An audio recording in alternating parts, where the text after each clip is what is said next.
Peace. Yes. They have me young Abdullah. Ahmed. 1 second. Got time. 1 second.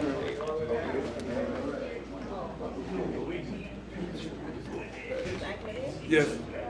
Say it? Yeah, okay, I'm listening. Yeah.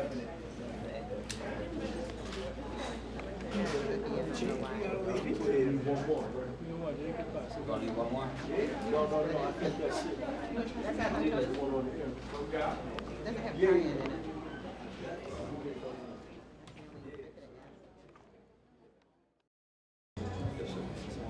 Yeah. Oh, okay.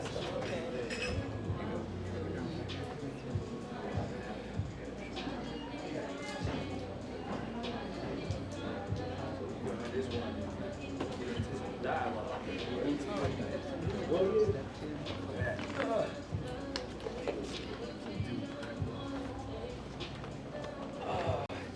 so we always talk about doing something, so you gotta do something. No, I got you. Yeah, man. Yeah, 845? Yeah. Yeah, You got me. I got you. Rainbow Gypsy. Yeah, but this is my look. That's fine. Yeah. It's all part of it. Yes, indeed. I got you.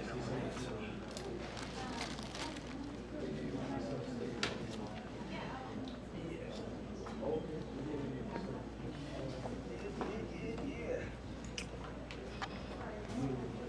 That's the stuff I wrote out the archive. Function. I mean, just like here. I got all my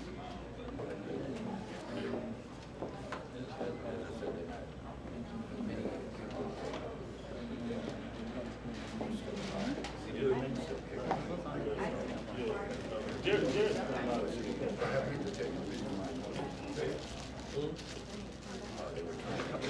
Building college, division of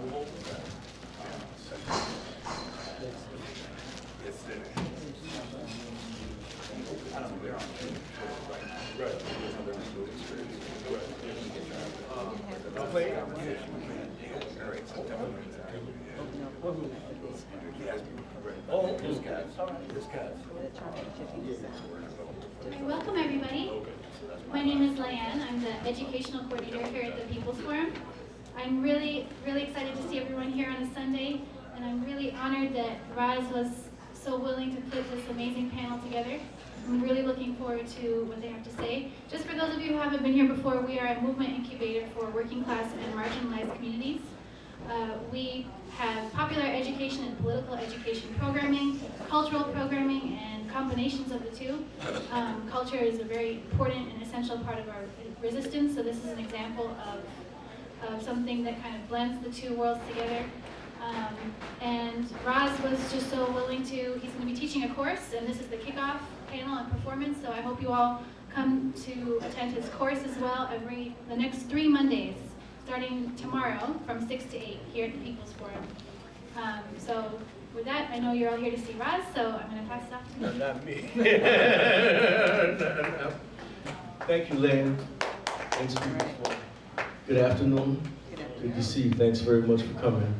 And thanks to this great panel of people who are longtime teachers of mine through music and their efforts in pushing the music forward, writing about the music, performing the music, organizing. And I'm grateful. And so we're going to hear what they have to say about jazz and self-determination.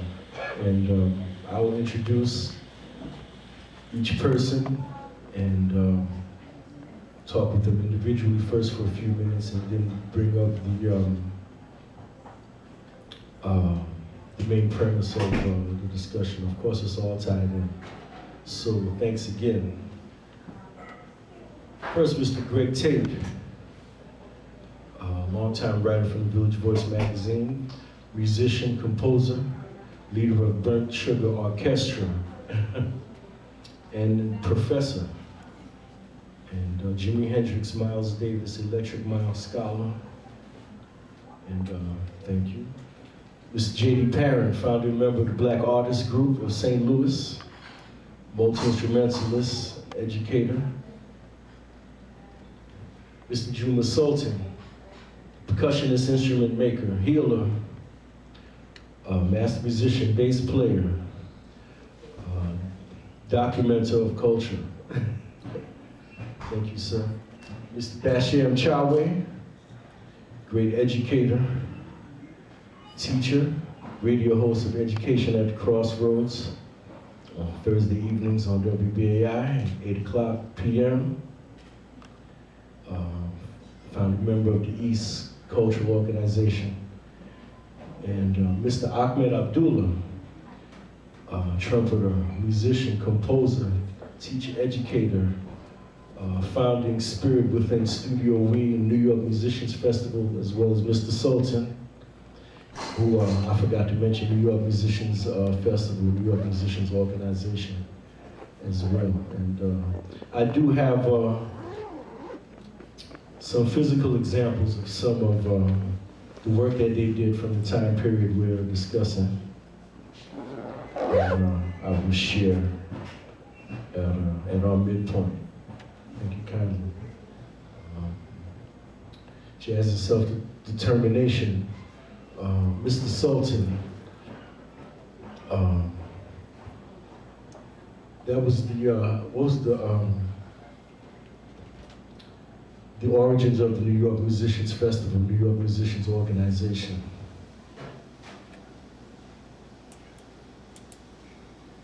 And maybe a little bit of your own history as a musician first, with the efforts that you mentioned to me before, further north with all Artist Colony 212 and everything, and Gypsy Sun and Rainbows. It's a wide subject, so let me just start with your first question. Your first question was in reference to the New York Musicians Organization. And so before I give you background history on other aspects, the New York Musicians Organization started in 1972, and it started here in New York City, and it was an offspring from musicians wanting to have control over their works, and also have performances and have their work shown throughout. Most of us were community-based at that time, and we were looking at not only the mainstream, but we wanted to touch our communities. And we, as Abdullah, I think still live in Brooklyn. There were people from Queens, Bronx, from all places and all genre music. So it basically started in 1972. The Newport Festival moved from Rhode Island to New York. And out of their itinerary of the number of musicians they hired, there was just a small handful that was here in New York. And so if you weren't in the mainstream, if you weren't on the club list to play in the Village Gate and all the other places that were available, your talent wasn't prescribed. And what we found out was there was thousands of musicians here in New York who wanted an opportunity to play. And the word got on, and just basically to word of mouth to the musicians who, we all hung out in those days, the clubs, and we talked. So we decided to try to look in the past and look at what people had done in terms of self-determination. One of the most recent one was and Aves was a Newport festival where Mingus and Max Roach, they refused to play, and they organized a festival across the street. And that was an immediate frame of reference. And so we figured that we could do a festival. So we did. The musicians, we all basically played for free with donation services and promises from maybe the city to help us get a sound system and things around. But I believe we had approximately 32 locations, and we were playing 24 hours a day, and we attracted attention from the Newport Festival. So that's basically some of the background in that area. Thank you. Mr. Ahmed, you were involved with that as well, right? New York Musicians Festival. Absolutely. I was not organizing it. I was too young to do that at the time, but I was a participant as a musician. And the interesting thing about the New York Musicians Festival is that it came out of another effort that happened in the 1960s, the October Revolution in jazz that Bill Dixon organized along with Archie Ships, Sun Ra, Cecil Taylor, I'm missing some names, Carla Bley, yeah, but so it's significant in terms of understanding the social relationship between the cultural movement that was going on at the time. And I don't think that you can really separate them, that there was an effort to move the music forward socially, culturally, spiritually, as it was an effort to move people forward. And those two things came together. So the October Revolution of 1964 was something that gave rise to the fact that musicians, artists needed to come together in some kind of way to form movements against what this society has really done, which was to keep art away from the people because it moves the people to think. And that is never something that the capitalist social realities of this country have been about. It's never been about getting people to move forward. So I was involved in it as an artist with a couple of groups. We performed at Studio Rigby, came out of that, and a number of other places that were considered part of the what I call the loft movement. And I call it the loft movement because of what Juma just stated. The musicians actually organized to protest the fact that George Wein was coming to New York and not really hiring musicians who were in New York, who were made up a large part of the musicians community. So it was an intentional thing, an organizing intention to get people together like that. Yeah. And Studio We was a central focus of the festival along with the other organizations, but that particular location seems to have played a huge role in the musicians who were primarily organizing that effort. And as far as Studio We, the New York Musicians Festival, Studio We played a primary role within those efforts. Am I correct? He had just mentioned the October Revolution. Well, even though Studio We played a primary part of it, the first meetings that happened around the New York Musician Festival happened at the same place where the October Revolution took place, which would be the University of the Streets.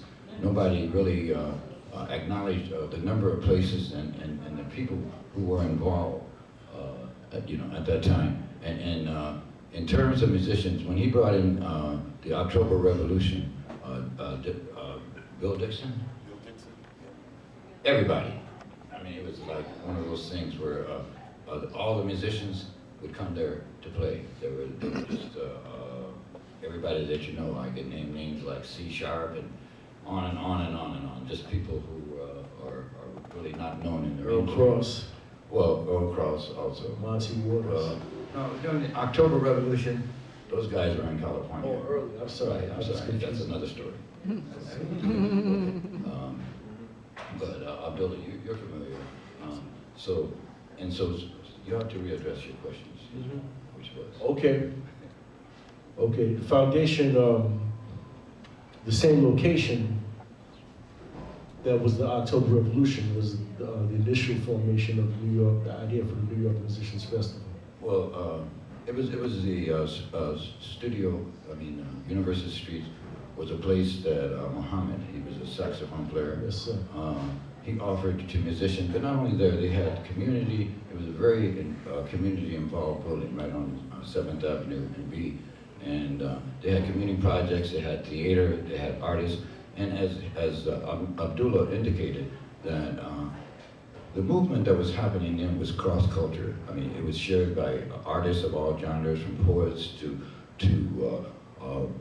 painters, sculptors, whatever your art form was, and it was an integration in the community.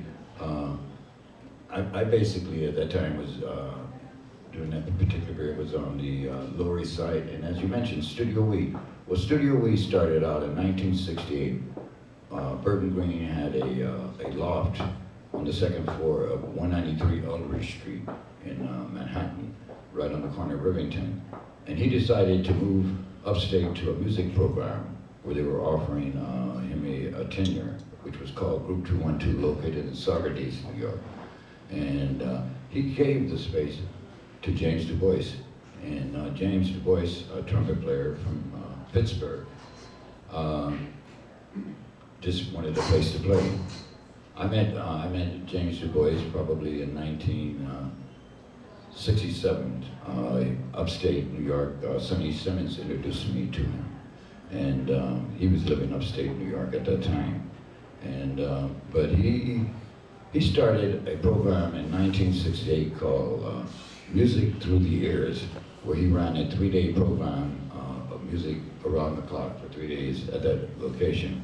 And that was the beginning of Studio We. Thank you.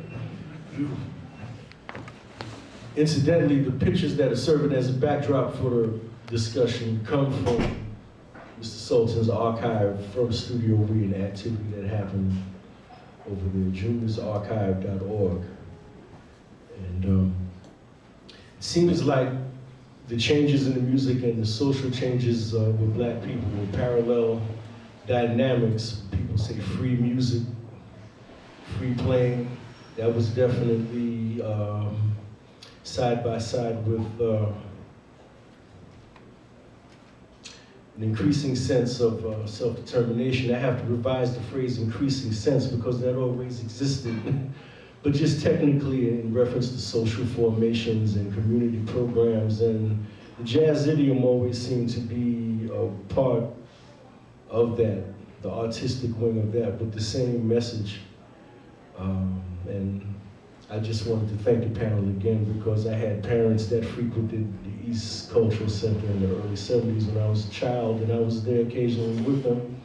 And sometimes I wish I was older now that I actually play music myself, but I remember the energy and pretty much launched whatever's happening now. But in reference to that, Mr. J.D. Parran was the embodiment of that that was happening in St. Louis with the Black Artist Group, which had the same intent.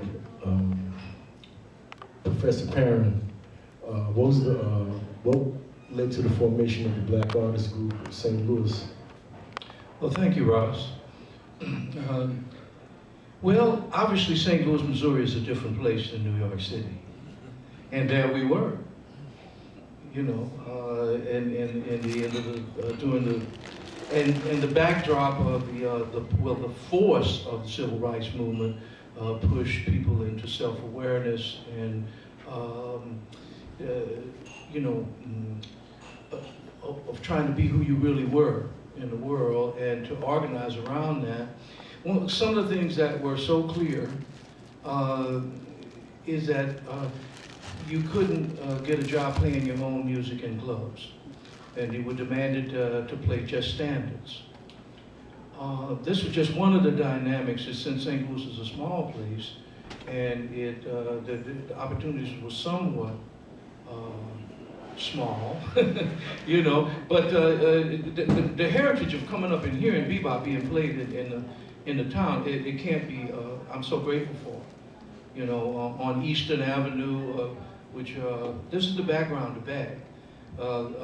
Fat Stage Lounge, the Moonlight Bar where all the Chicago bluesmen played. Fat Stage Lounge where we used to go after band rehearsal on Saturday and you hear guys playing bebop. Oliver Lake lived on that street right down the corner and from that street, and we all grew up in this, had access to this milieu. I would go in the club and listen. I went on the artist coats. They didn't bother me about alcohol. So I wasn't trying to drink, I personally wasn't trying to drink alcohol. But the blues and jazz certainly was in the neighborhood and and it hit us in our soul. Now, this is a breaking point when the ACM started in Chicago. And for St. Louis, it was tremendous because particularly Oliver Lake and some of the others would go up there and visit and come back so excited about what they saw. The main thing that was seen was that blacks up there were doing for self. And this put a complete, then it became a no-brainer. Promote your own concerts if somebody doesn't want to promote you. It really happened that way. People were coming back from the war. People were coming back in the late 60s and early 70s. People like Vincent Terrell, Bruce Rudland had moved up to Chicago and moved back down.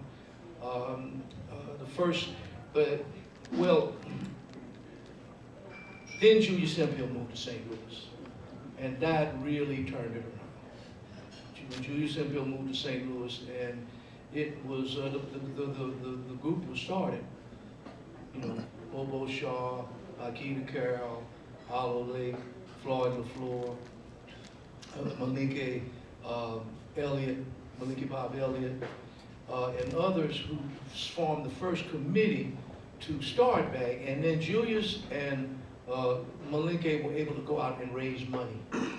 It was a war on poverty time. It didn't last long. And we only had rent to pay for our building for 1 year. During that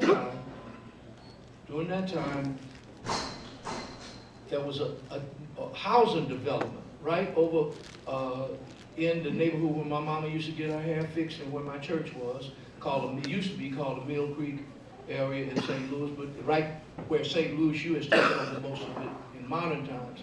But this is where a housing place called Laclede Town was. And Oliver and his family lived there, the LaFleurs lived there, Akita Carroll lived there, and the Lakes lived there, and several others in a low-rise housing community. And the church there, we made records there, in that church. I made a record with Luther Thomas, in that church there later on, a little bit later after this. But the first time I ever saw... Funky Donkey. Is that the name of it? Huh? Funky Donkey? Yeah, the Funky Donkey. Yes, sir. Sorry. Scholar. Yes, sir. That's my scholar over there. Yeah, the Funky Donkey was made there. And I couldn't believe my mama came in that church with all that loud stuff coming, but you know how it is. They love you, when you're lucky. You have a mother that loves you. But the first time I ever heard two horns play without a rhythm section was in Laclede Town, and it was Hemphill and David Sanborn. And the people, and in my mind today, I knew the manager. He and I became very close later. Leroy Shelton, he was one of the bag actors. Vincent Terrell, one of the bag producer, performer, actor. This guy, he used to make a poster, and all of the different parts of the producer, he would give it all names, but he was doing it all. You know what I mean? He was a real creator. And I remember Julie was there with his little baby. Oliver was starting his family. He had only about 2 or 3 kids then. And it was just then came the money to rent the bag building. And I was one of the people that was interviewed by Catherine Dunham to teach in the bag school. So I got to teach we had, as I said, we had it that year. Thurman Falk, a filmmaker, was brought in by Catherine, a New Yorker, and Emilio Cruz. The late Emilio Cruz came. And so we had that input as well. And so it was just the big bands. People started writing.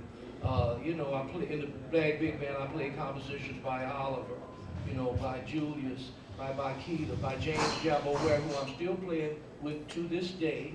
And we will play at the Baha'i Center in July, this July. You know, I mean, we're still doing something. So, I mean, I don't have time. I want to move on to hear somebody else. Thank you. Yeah, we're gonna move it up. May I reiterate with some of the things? What he didn't mention was the multicultural aspect of BAG, which was very important, and it was very important because, as I said, that we drew on other things, and the ACM is the only organization of that nature that is still in progress, still in motion at this time. So I just thought that was important information to relay. Thank you. And I did not mention Sista's Place, which has been in existence and perpetuating what we're talking about now for many years through actual practice in the community. And thank you, and everything else. I'm sorry I didn't mention that at the beginning. And in reference to that, we had the East Cultural Center in Brooklyn, which was the embodiment, probably in its most integral way, in that it was located in the community, involved with education and art, and the synthesis of these two dynamics as not being separate from each other, and it was a long-time source of inspiration. Now, as what happens with things, sometimes there's a certain percentage of it that's after the fact as far as recognition. And people, especially people into music, especially the new music, the East has been a topic of conversation these days, thankfully. Because I know a lot of people in the community who raised me were always concerned about that. The fact that jazz in all its forms is right in the community. And I myself use that as an example periodically in discussions about the Black community's supposed lack of understanding of the so-called new music or free jazz, et cetera, which maybe is a viewpoint that really came to fruition in the early 80s with that whole deluge of reactionary things. But of course, I don't remember things that way, and people like yourself who are the primaries know that it wasn't like that. So Professor Mchawi, in reference to the East Cultural Center and the music, how did that music program in particular develop in its origins? All right, well, I think first what we have to do is put the East in some kind of political and social context. 1968 was a critical year for African people around the world, for progressive people around the world. Numbers of things happened in 1968 which were important. April 4th, 1968, we had the assassination of Dr. Martin Luther King. At that particular point, people had to look at their ideological beliefs and try to reconcile what had happened to Dr. King with the idea of nonviolence. They had to look at the civil rights movement and see if in fact that was the direction that African people needed to move in, or did we have to move in another direction, one more in line with what Brother Malcolm talked about in terms of a struggle for human rights. 1968 also around the world, there were uprisings and upheavals in schools around the world. Not just a matter of in terms of the United States, but throughout Europe, parts of Africa, South America, the Caribbean. Young people in colleges and universities and high schools around the world were questioning what they were being taught, what was actually going on in their societies, and they were moving, they were doing something in regards to that. In New York, there was a major struggle in regards to what would happen as far as public education and the education of African people. There were a number of school districts, demonstration school districts, which were set up. And the idea in these districts, which were in part funded by the Ford Foundation, was the idea of community control. That people within their own communities, parents educators, students should be in control of their education. This kind of went on and culminated in a major struggle in 1968 in which there were a number of school strikes which paralyzed the school system in New York. What happened is, we have to say that the so-called education unions at the time, the leadership of those unions, they were not in favor of African people controlling their own destiny in terms of education. That the idea of, for instance, in a school district like Ocean Hill-Brownsville in Brooklyn, the idea that you would go ahead and move teachers from one school to another without the approval of the education union was something that they could not identify with. So there were a number of strikes. The union, UFT, went out on strike, tried to keep all their teachers out of the schools, in the communities. College students, parents, everybody came to try to keep our schools open. It was a major, major issue. At another point, when the UFT came back, the students and parents had a strike and decided that they were not going to go ahead and come back to these particular schools if they were going to be in control.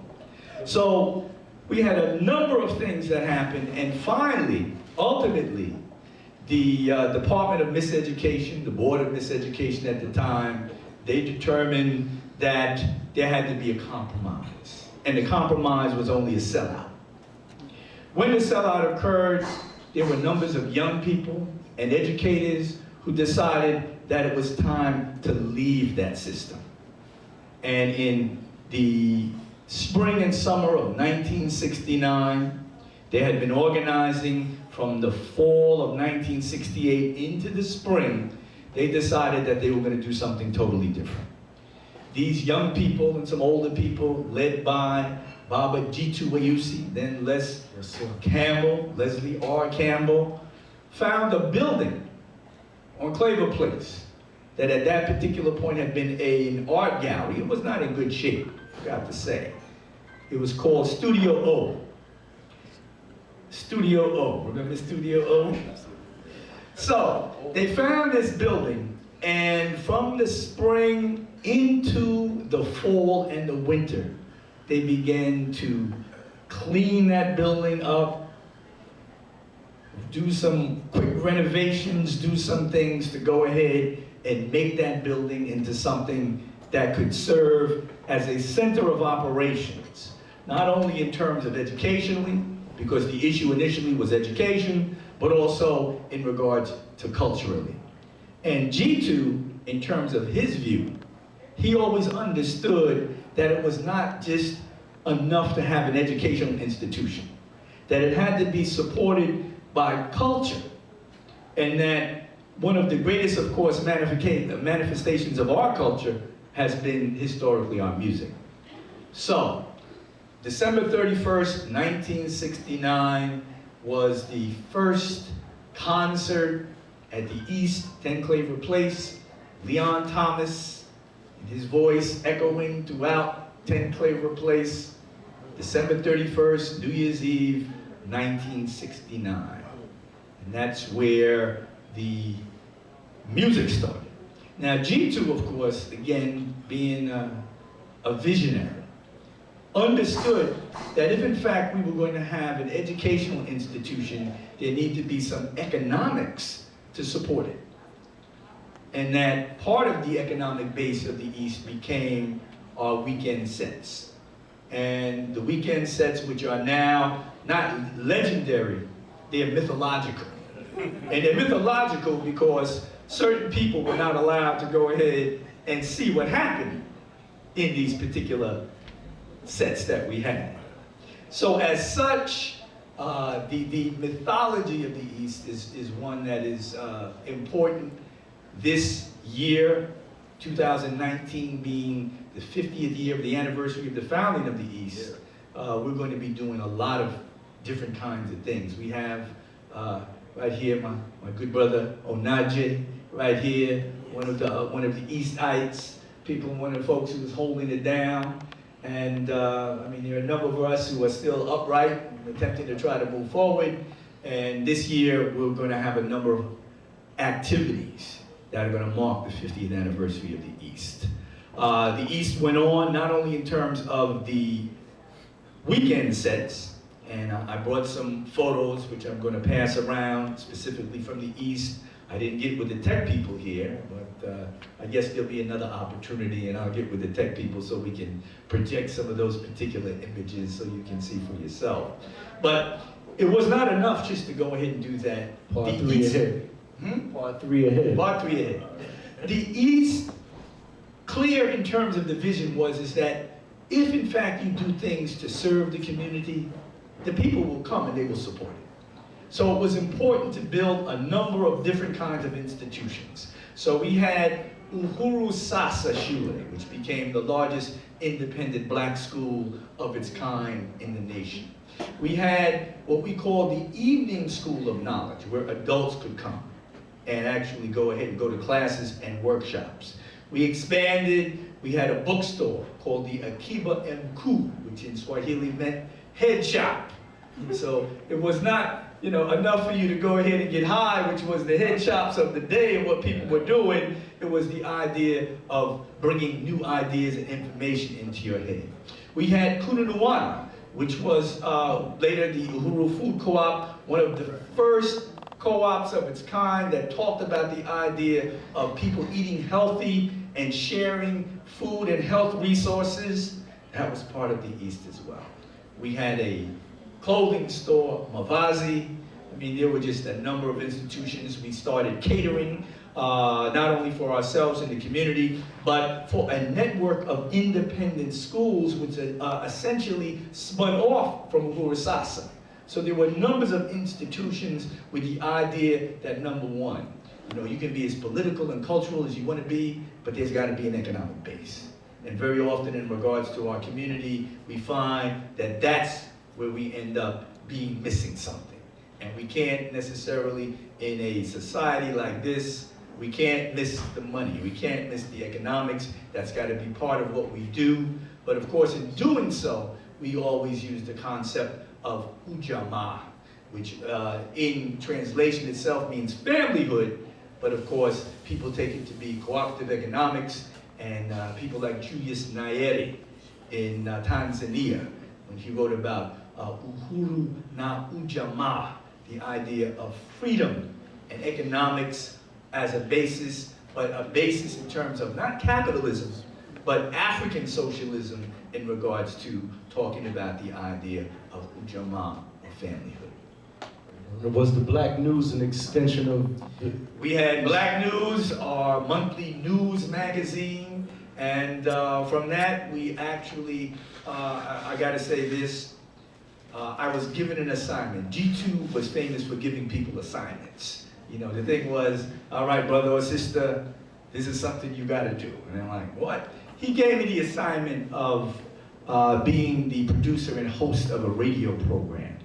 And back in the 70s, I became the producer and host of an East radio program on WLIB called A View from the East. When he gave me the assignment, I was like, brother, what are you talking about? The radio?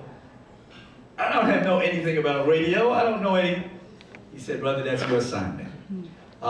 Today, it was mentioned, WBAI and the program I have. I've had that particular program. It'll be 23 years. So that's G2 and the assignment that he gave me. Oh, boss, how did you become the editor of Black News? Yeah, I was the editor of Black News for a number of years. This brother, that's our brother Onaje, was right there laboring with us at Black News. This brother here, as a poet, as a writer, somebody who, we have a great mutual respect for each other. I just wanted to add, in terms of making the historical omissions, before the East, 1965, February 21st, 1965, Malcolm X was assassinated. And Leroy Jones, who became Amir Baraka, left the Lower East Side, left the village, and he actually did a fundraiser at the village gate, March 28th, 1965, where he had people like John Coltrane, Sun Ra, James Spalding. This is the recording that came out of that, in fact. His way of dealing with Malcolm X's assassination was to create a cultural center in Harlem. And he did it on 130th Street, 108 West 130th Street. It was called the Black Arts Repertory Theater School. That particular record, as I said, came out of that. And the Black Arts Repertory Theater School, which was called the BARTS, functioned for about 6 months. But its impact lasted for much longer time as far as the effort that Amiri Baraka made, which was to bring the music out of the village and into the black community where it had roots. What he did, in fact, when he first started Bart's, was he would have people like Milford Graves, whose picture we see up here, going around, Albert Eiler, Don Eiler, playing on the streets of Harlem, playing very, very adventurous music. Sun Ra, playing on the streets of Harlem, yeah, 125th Street, yeah, with the music that they played. The significance of that is 2 years later, in 1967, when John Coltrane played, April 1967, in Harlem, it was his last concert. It was advertised as John Coltrane in Africa, yeah? And it was April 1967, he died July 1967, yeah? And he played there with Pharoah Sanders, Alice Coltrane, Jimmy Garrison, Rashid Ali, very adventurous music. And there were wall-to-wall black folks who were culturally aware, people in African garments who lined up, you know, overflow crowd at Olatunji's to hear John Coltrane playing some of the most adventurous music of his lifetime, yeah, just before he left the planet.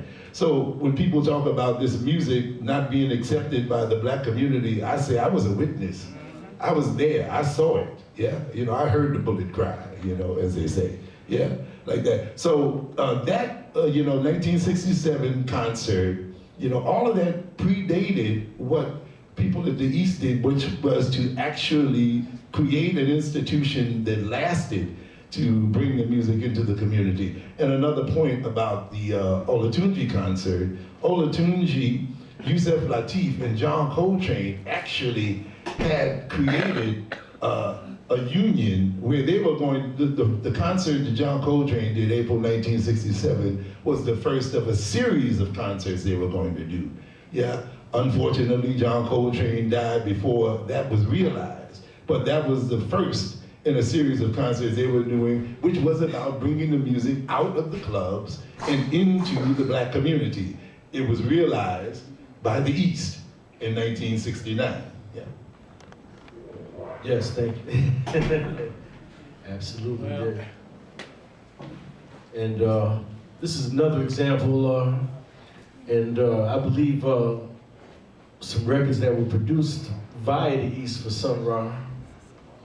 According to that Pharoah Sanders did. And I brought some actual photos from Want the me East. to pass those out, So Mr. it's not just mythological or whatever. You want me to pass those out? Go ahead, yeah, you go ahead and take a sir. look. These are my actual photos. We've had a number of different exhibits over time. Got some round. Young- Yeah. Colors. That one's the secret.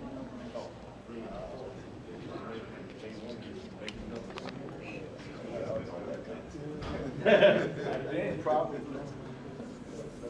Thank you, sir.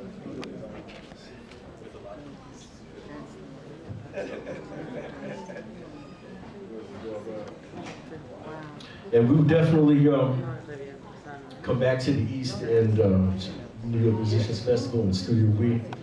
And Professor Greg Tate, who's been continuing those efforts, who I was always a long-time enthusiast of his writings and his articles in the Village Voice, and every Wednesday I used to look forward to his articles, especially countering some of the misinformation about Miles Davis's avant-garde music in general. But in reference to that dynamic and tying it in with the rest of the panel has said, how would you see that connection as an educator and a writer in the topics that you've written about yourself in that regard?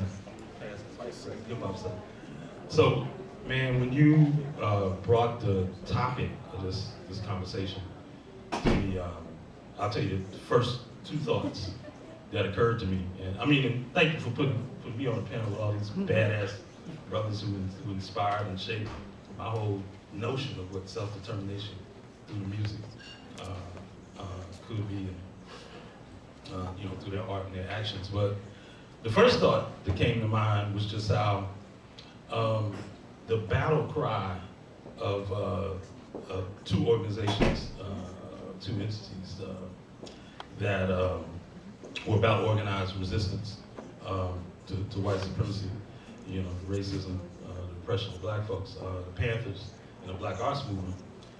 Two of their battle cries, their two battle cries were, one was seize the time, and another was it's nation time, right? And I thought, like, well, what a great metaphor for what the music has always done. Essentially, if you engage with this music, that's what you've been about. It's like you've been about seizing time, you know what I mean? In that metaphorical, in that musicological sense, you've been about building the nation, through the call and response generated by the music. And then the second thought was just when I was, just to think about people who I saw as avatars and exemplars of self-determination in the music. And the first name that came to mind was Alice Coltrane, right? I said, who has extrapolated more of a self-determined life, from the music than Alice Coltrane?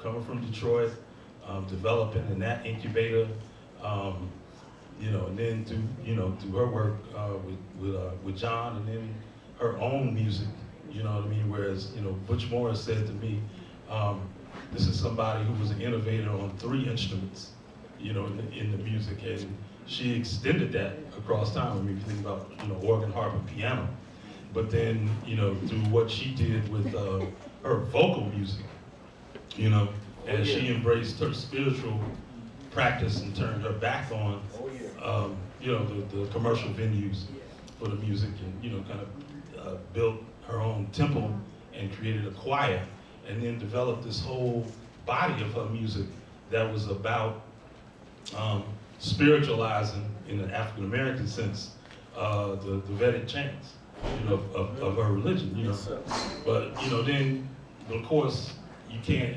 when you think about Alice Coltrane, it's definitely within a lineage that Mary Lou Williams is certainly a part, of generating. And if you want to talk about people who developed, a body who sustained the practice of self-determination across time, Mary Lou Williams starts out in the swing era. She's one of the. Her apartment is where the bebop revolution was formed and was developed. You know what I mean? And then, one of the first interviews I did when I was at Howard University as a journalist was with Betty Carter. And so, Betty Carter,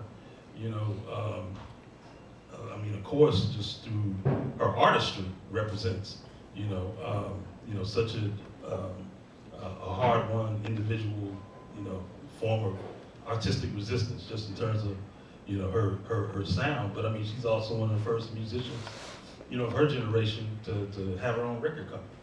You know what I mean? And we've also invoked the names, the AECM. And certainly, I think about how three artists in particular who were friends, who were kind of sustaining the legacy of that organization on the global sphere. Nicole Mitchell, who's president of the AECM. You got Montana Roberts. You know what I mean, and then you got Tamika Reed as well. You know what I mean. So I just wanted to, just forward those two, those two notions, because that's what, kind of jumped off in my mind from. Yeah. But certainly, we want to talk about June Tyson's collaborations with Sunrise. We want to talk about Diane McIntyre's collaborations with Cecil Taylor. You know what I mean? Expand the sweep, and the inclusion. Yes. Bad sisters. And in reference to that, I did notice that there were no women on the panel, but was a coincidence. The focus was the loft jazz activity and the cultural activity in the community, so that's just how everything formulated. But that was something that was a sticking point in my mind right from the very beginnings of the formation of this panel. And I thank Professor Tate for representing that without a doubt, because So, what I also want to talk about was just the Black Rock Coalition. You know what I mean? Yeah. You know what I mean? Because founding members of that were Vernon Reed, Melvin Gibbs. Who before we even got to thinking about the coalition, they were telling me about coming up in Brooklyn and how formative the East was. You know what I mean? And then, these are two cats that the first music they were invited in to participate in outside of the music they were playing in the clubs in Brooklyn, which at the time was a place where, Vernon told me, you play every kind of music. You played music that represented every culture and every community within the community. As you were presented with a gig, so reggae one night, somebody's R&B demo show the next, rah-rah, calypso, bop, you know what I mean? And that was Brooklyn was their incubator for learning, you know what I mean? They learned from masters of those styles who lived in the community, right? And, but, it was the harmonic music of Ornette Coleman, Ronald Shannon Jackson, James Blood Ulmer, that provided them with a bridge beyond Brooklyn to the the world, you know what I mean? So, but yeah, when we came together to form the Black Rock Coalition, we also were presented with this notion that black folks, weren't interested in rock and roll, you know what I mean? In fact, Vernon told me about being told, by, various entities, in the industry that, Negroes can't play rock and roll, right?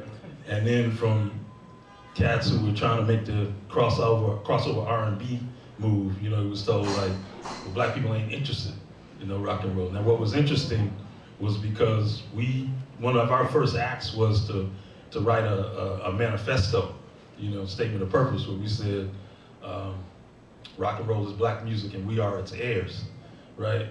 Well, what we found was that, we met like every Saturday for about 2 years at Sister Linda Bryant's gallery in Soho.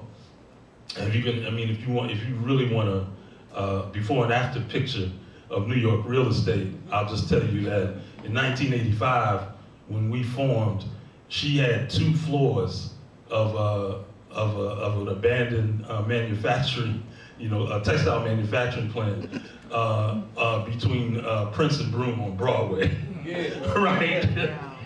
And that was supported with New York State money, for the fascistas, Reagan's government kind of destroyed that. But we met every Saturday there, and what we found in those first 2 years was that we had more people who were attracted to us because of the manifesto than the idea that we were playing rock. And in fact, we had more, the organization was composed of more non-musicians than musicians, because this is before Living Colour got the the Sony record deal, right?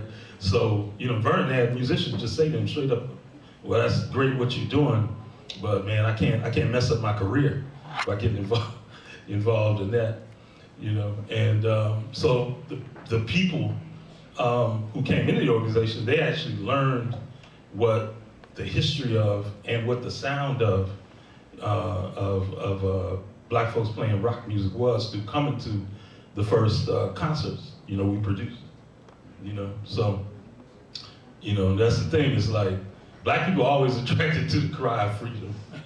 If you're organizing around that ideal in our community, the people will come. Musicians, with commercial ambitions might lag behind. In fact, the community, in terms of pursuing the freedom principle. Yes, sir. Mr. Sultan, in reference to that, because you spent a lot of time with Jimi Hendrix, and indeed you were on the part of the Woodstock performance where he reconstructed the Star Spangled Banner in the spirit of Albert Allen and Sun Ra. In the spirit of the cry. Yes, sir. So I'd just like to tag on to what he was saying, because basically the mainstream has it to where they say that they want to tell you that Elvis invented rock and roll, not telling you that the majority of music that he was playing anyway was composed and written by black musicians, and it was imitation. So if you look at the difference between creating and imitating, then you might have a genre. But the industry, as he said, black people, as he said, he mentioned Jimi Hendrix. I can give you an example that we did a concert in Harlem, and we did it on the streets because the mainstream radio would not play Jimi Hendrix there. They felt the same way. Frankie Crocker, all those people felt the same way that he reflected. The black people were not interested in Hendrix music because the majority of the people that listened to it, if they didn't see a picture of him, they thought he was white, because of rock and roll. But they don't know who invented rock and roll. They have no history. But he was able to move through all genres and all levels of people, and he was impacted, as we say, socially and every way that has been described across this table. And it was also tied into self-determination. He had a management that was taking advantage of him and kept him on the road and busy, and never gave him time to create, but and made him think he was broke all the time. I mean, there's a lot of stories I could go into, but that's another series. I have a series, a lecture series called From Hendrix to Law of Jazz, and you can look it up online. I'm just saying it's a portion, but it's only a small segment. But what I want to say is that, tagging on to what he's saying and what he's saying about the music, I want to tie that into self-determination. Abdullah will tell you, when we produced concerts, I couldn't care if you were a trio of female acapellas or jazz or whatever. And people called us, kind of thought we were prejudiced at that time. But we weren't prejudiced, we just knew the circumstances that we were living under, and we would not allow your opinions to take over, as the history has shown in the past, and we were determined at that time. And so the history is they come in, they learn what you do, and all of a sudden, it's no longer yours. And we live that to today. And so at that time, he was talking about Olatunji and Yusef Lateef and John Coltrane. Well, John had started his own label. There were so many areas of self-determination that were coming through, and that was on all areas of music. And in music, I played across genre. I played with everybody. I played with all types of musicians in all types of situations. Our love is for what they call jazz. Well, my thing is Aboriginal music. It's like the music of the people anywhere in the world. That's why I have like the Aboriginal Music Society, because it's about embracing the cry of the people. It's similar to Malcolm. humanism, you know, humanity, man, and the music expressed. So it's all genres. Now, most people cannot play jazz because they don't study. They don't say all the keys or all of that. But you don't have to play jazz to transport a feeling to human beings, you know. But what has happened was that the mainstream, right now, you go out here, outside, listen to your radio, I would tell you 80% of it is created by machines because they don't put it on the air. Everything is construed and by a few people in control, and it's all about mind control. But I don't want to go off on a tangent on that. And they have mind control, and we have control to elevate and lift up the spirit of the people, like we've been doing since we've been placed here hundreds of years ago. Go ahead. I just want to address, again, that question of the community not getting Jimi Hendrix. So I just recently found out that according to the Billboard reporting of Hendrix's album sales, he was always in the top 10 of the R&B charts because those rankings, those pollings, at that time, they weren't just drawn from radio. They were drawn from all the mom and pop record stores around the country where folks used to buy their music. So every time Jimmy had an album come out, it went into the top 5, the top 10, based on those reportings from the community, not from corporate controlled media. Yes, sir. I was going to ask you to mention that too. You just did. Yeah, that leads into a lot of the independent recording and record. Actually, the Steve Reed recording Nova was done at Studio We, as was this recording, Sector Soul Kojo in Kai, was done at Studio We around the same time, 1975, 1976, which comes back to the New York Musicians Festival and how that in 1972 launched a whole bunch of independent places where people could play because of what J.D. Parran talked about earlier. You know, the clubs were places where you had to play commercially. You had to play what the club owner wanted. You had to sell booze for the club owners. You couldn't play creative music, and so the musicians, the artists at the time, created venues where we could play creatively. And a lot of them sprang up after the New York Musicians Festival of 1972. Places like Studio Rigby, that was run by Sam Rivers and Beatrice Rivers. Places like Ali's Alley, that Rashid Ali built himself, which was one of the largest jazz clubs in New York City at the time. Yeah. The Ladies Fort, which was right down the street from Studio Rigby. Environ, which is, which was located at 500 Broadway. You go down there now and you see Bonwitella and, foo-foo shishi places, as my wife would say, right? You can't even, walk into those places unless you got some money, right? But these places, there was a place called The Brook, which was on 19th Street that Charles Tyler managed. So all of these places were places where if they did not exist, I would not be here talking to you because I wouldn't have a reputation that would allow me to be on this panel, right? So musicians actually were self-determined enough to create venues where we could play and actually develop a reputation. I was able to develop a reputation enough in playing at the Lofts so that Sun Ra, accepted me into his band in 1975. And the first place I played with Sun Ra was at the East in April of 1975. You see what I'm saying? So, so I was working on the Lower East Side at the Lofts, and I was working in Brooklyn at the East and places like that, because there was a parallel situation. Both of these places were about moving the people forward, whether you're working on the Lower East Side or you're working in Brooklyn at the East.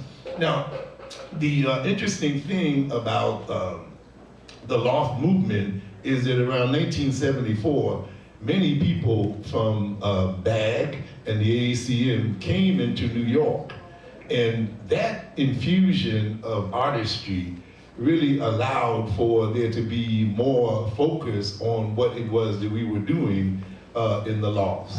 And by 1976, there was a recording made at Studio Ripley at Sam Rivers' place called the Wildflower Series.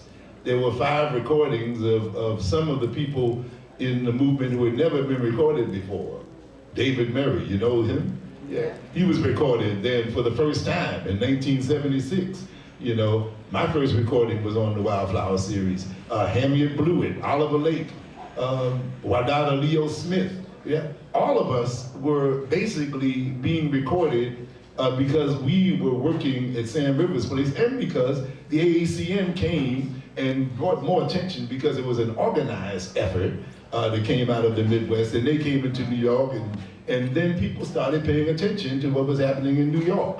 And so it was a very, very important period of time in this music that few people know about.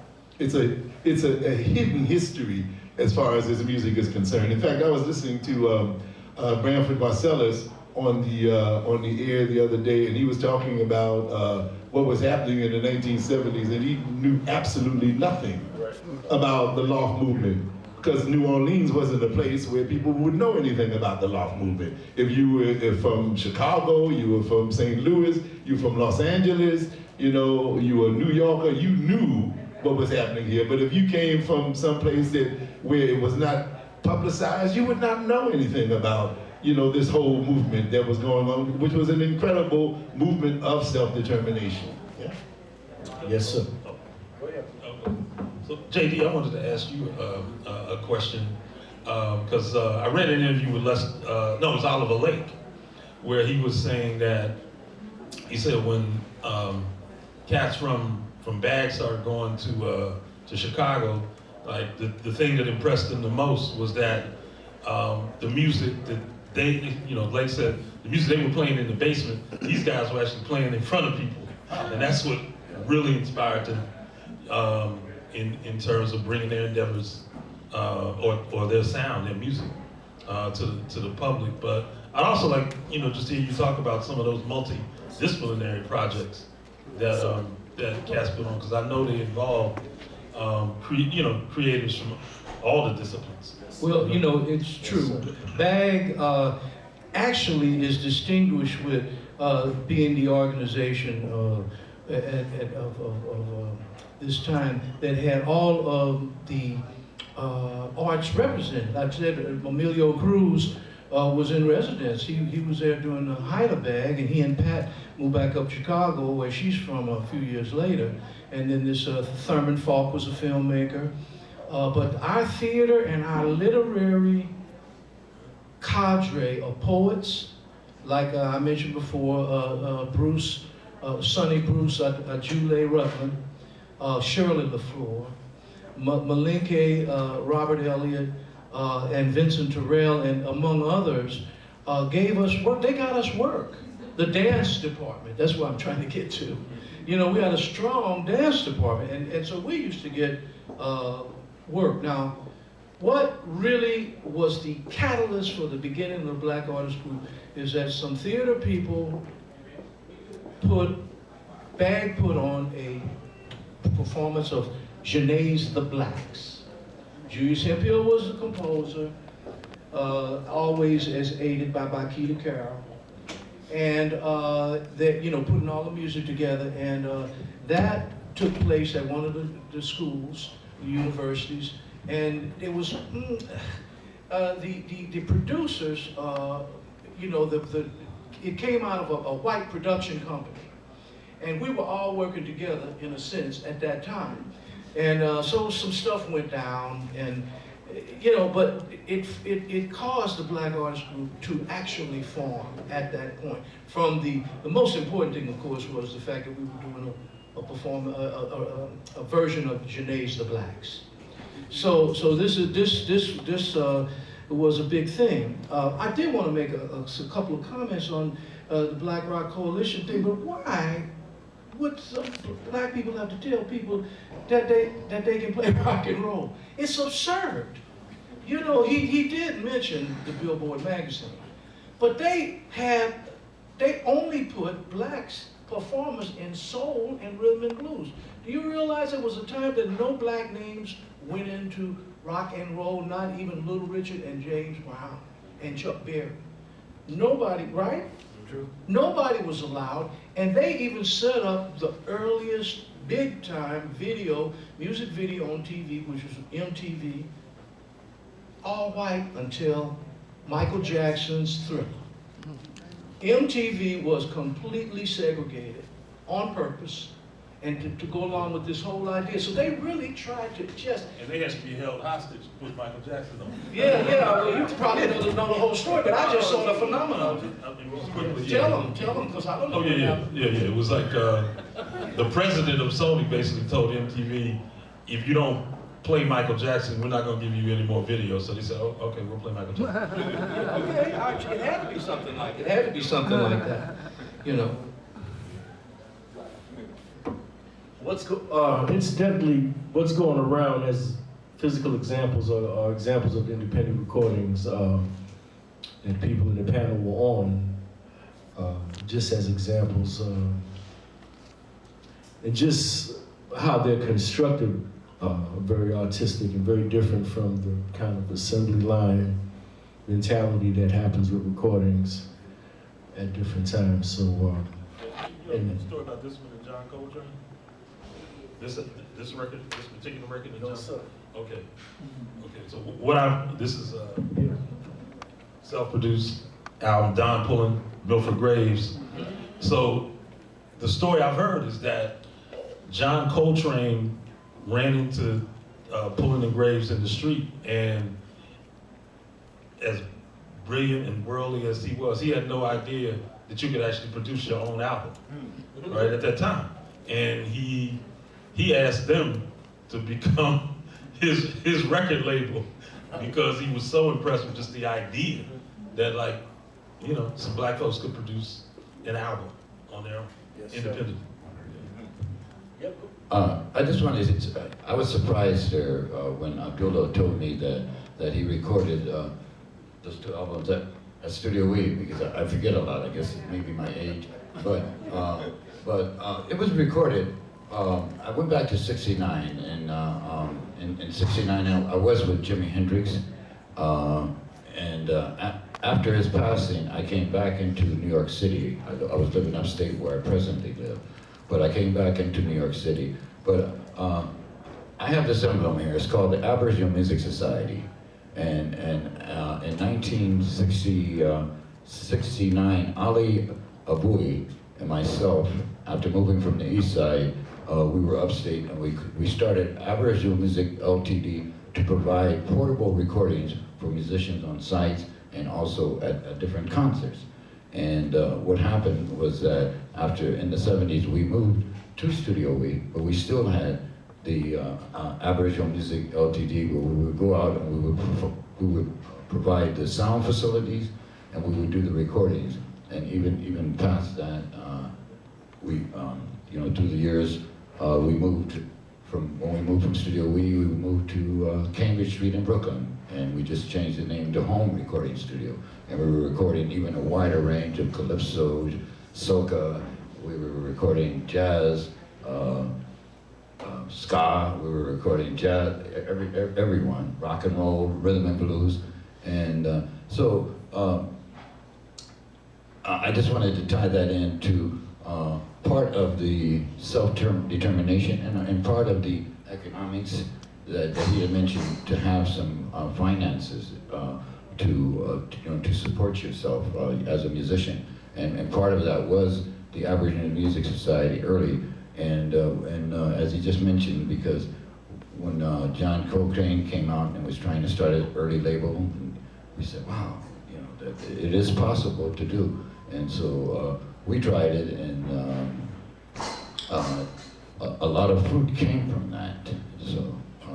So that's, I was just trying to add another point of musicians and self-determination, and rather than going out and doing what we do, work in construction and post office and all the rest of it, right? I want to say something, and what happened, Ahmed started talking about Amiri Baraka. and his importance in regards to the Black Arts Movement. In 1981, in preparation for a radio program, myself and two of my comrades were putting together for WBAI, we did a 16-hour radio program on John Coltrane. And in the program, we had a few interviews, we had live music. I had brother Khalik Abdullah Raouf come and bring his group up to WBAI, and he played live. I also, we tried to focus on John Coltrane music that at that particular point, 1981, was really not that well known. And I was interviewing myself and my comrades. We went out to Rutgers, Newark to meet up with Amiri, and we met him, and he started talking about John Coltrane and was at that point working on a book about John Coltrane. And that particular book was to look at John Coltrane as a political, cultural, social phenomenon. And we were talking about it, and well, you know, one of my questions, of course, to him was, well, you know, what's going on with the book? When is the book going to be published?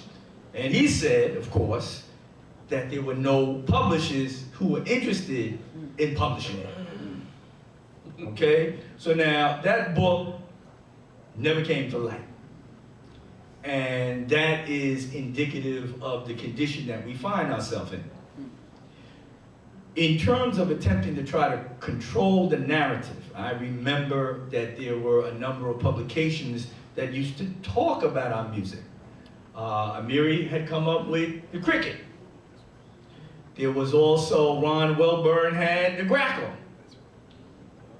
Now, we don't have too much of anything. And it's something, of course, that we have to address, because if we don't control the narrative, then we see what happens. Black folks have nothing to do with rock and roll.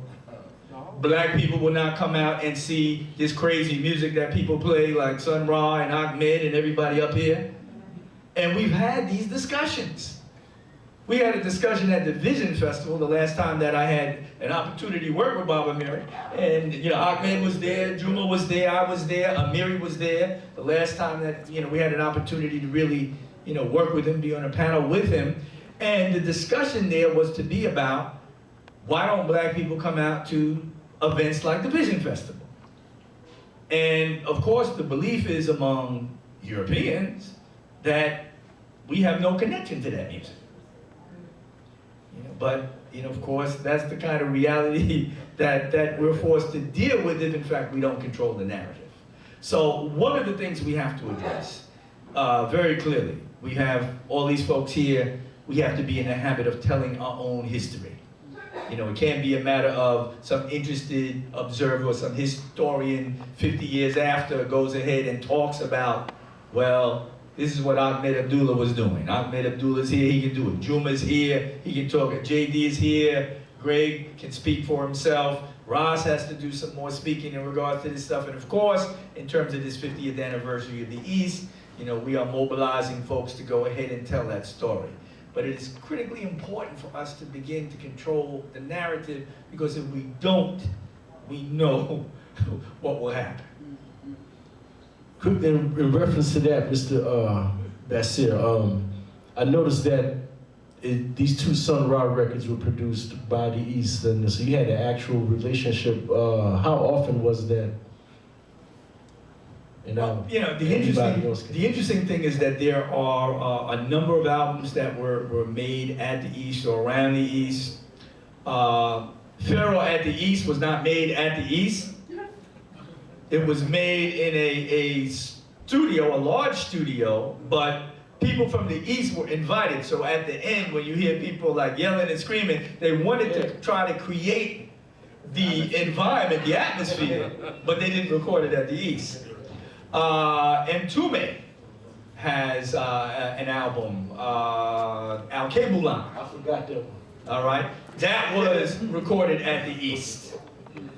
These albums, in terms of Sun Ra, we had a very organic relationship with Sun Ra and the orchestra. So, you know, they would just come to town and they would hang out. We would invite them whenever we could. You know, we had this brother, Pharaoh Abdullah, and his two favorite musicians were Sun Ra and John Coltrane. So when they were coming, Abdullah would go ahead and, like, for instance, he would have a red carpet or something outside Ten Claver Place. And then when Sun Ra and the band would come in, he would, like, try to do all kinds of rituals or whatever as they came in.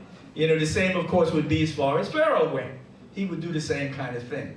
So in having this kind of organic relationship, it became Richard, who at the time was the brother who did Sun Ra's technical piece. You know, we had talked about the idea of collaborating in regards to records and recordings, and these two recordings were out of that particular kind of collaboration. They were not recorded at the East, but, you know, in the same way that Pharaoh at the East was not recorded at the East, it was kind of like in terms of that same relationship. There is a 45 that is on an East label that was done by James Spaulding, if I remember correctly. Yeah. All right, and that was one of the only real records that was done on an East label. But of course, our intention was to do something. Ras asked me, when we had the weekend sets, everything was recorded.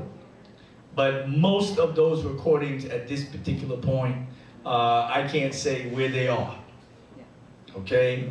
You know, it's the result of a number of things that happened. But I mean, one of the things, of course, is that we do not really value and understand the importance of documentation, archiving, recording. We don't understand the importance of that yet. I mean, now, you know, we can look back 50 years and say, oh man, that first Leon Thomas concert at the East, man, it would be really good to have that.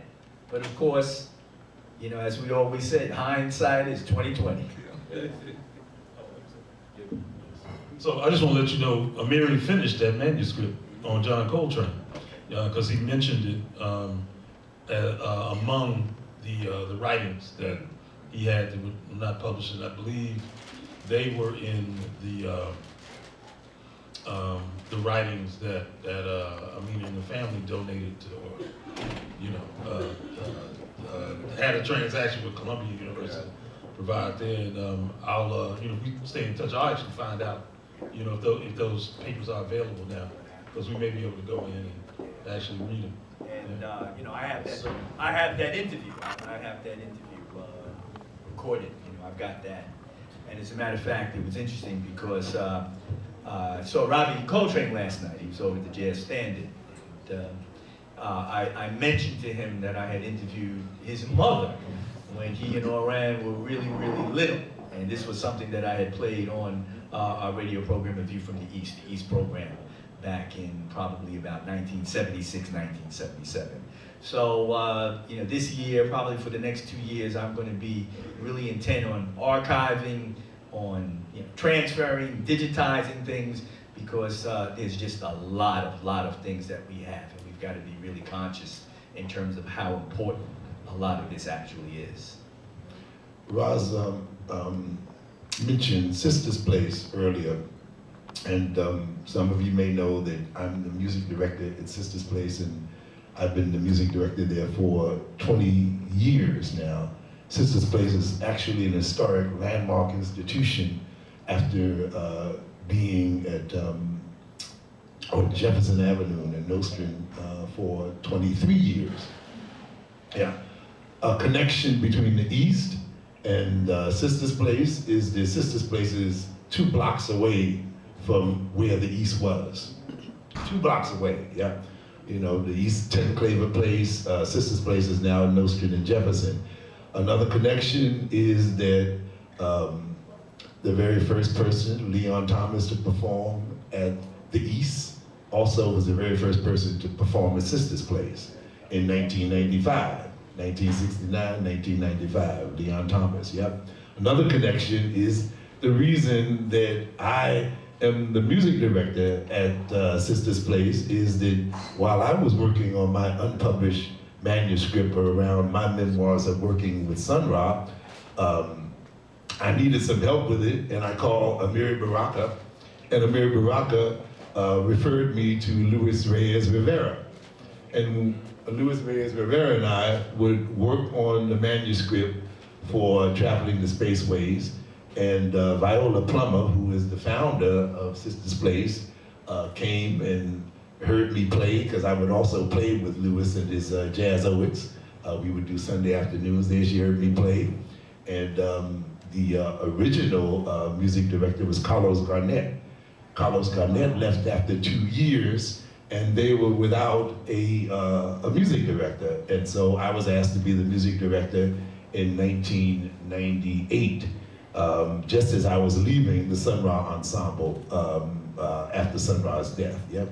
So the Sista's Place has been the information, the knowledge that I have gotten from being a person who worked with Studio We as an artist, being a person who worked in the loft movement as a performing artist, being a person who has worked around this music over the years, I was able to bring that information to my work as a music director, which I think has allowed it to develop over the years. Because if you look at these places that we were talking about, most of these institutions, they've had a shelf life of about 5, 6, 7 years the most, except for organizations like the AACM, which has been around for, from 1960s, So information is key, because if you know something and you're sharing it with people, you can, get some longevity as far as this music is concerned. So the fortunate thing is that we've been able to exist because of the fact that it is not one person doing it. There's a whole organization behind Sista's Place. There are people who are politically active, socially aware. And the other thing is that I have a wife, Monique Ngozi and Reed, who's been supporting me for 20 years in doing that. Because I couldn't do it on my own. Believe me, I couldn't be there on Saturday night without somebody who's saying, Ahmed, you can do this on Saturday nights, right? So like that. Yes. I just wanted to add a quick thing on today, coming from the archival standpoint. NYU is now home of the Julius Hemphill Archive. It should be announced in the fall. It's been put in there. Ursula Oppens, Marty Ehrlich has been the person who has gathered the first group that's going to open of stuff, and it's a thing that people are going to be able to access, and also continue to be able to study Julius's music, and which is so many of us. And another thing that's going to happen at NYU again in the fall, you look for it, is they're going to be a celebration of who is still alive, Howard Johnson, who appeared on so many performances and records, including Archie Shepp's Mama Too Tight, and so forth, and he's been around, and so they're going to have a celebration there this fall. So those are two upcoming things that you can look for. And, Mr. Sultan. No, I'm fine. I'm sorry, okay. About the recordings that are going around under the name of Baggin Human Arts Ensemble, how did those recordings come to fruition?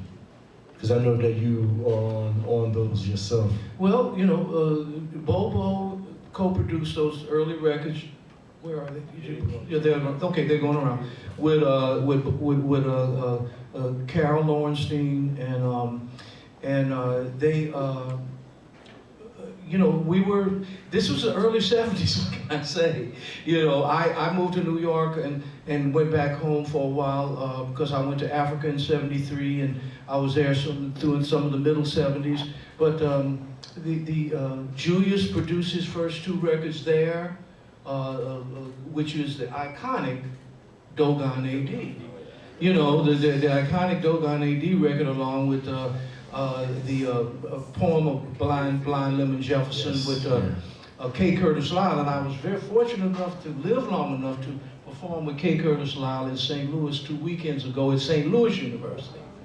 So people were beginning at that time to try to get the technology going, because guys in Chicago got to make some records early, but not St. Louis. That's another real big difference, is that between Chicago and St. Louis. It was, people were pulling their hair out trying to figure out how to get a record out. Where it was already happening, of course, with Del Mark, and it wasn't so much about independence at that time. Nobody had the technology independently to put out records. So being a much more industrial, music industrial city like Chicago, the people, yeah, they had an infrastructure and so forth, and so the records started coming out in the middle of the 60s. But we were still struggling in St. Louis in the beginning of the 70s.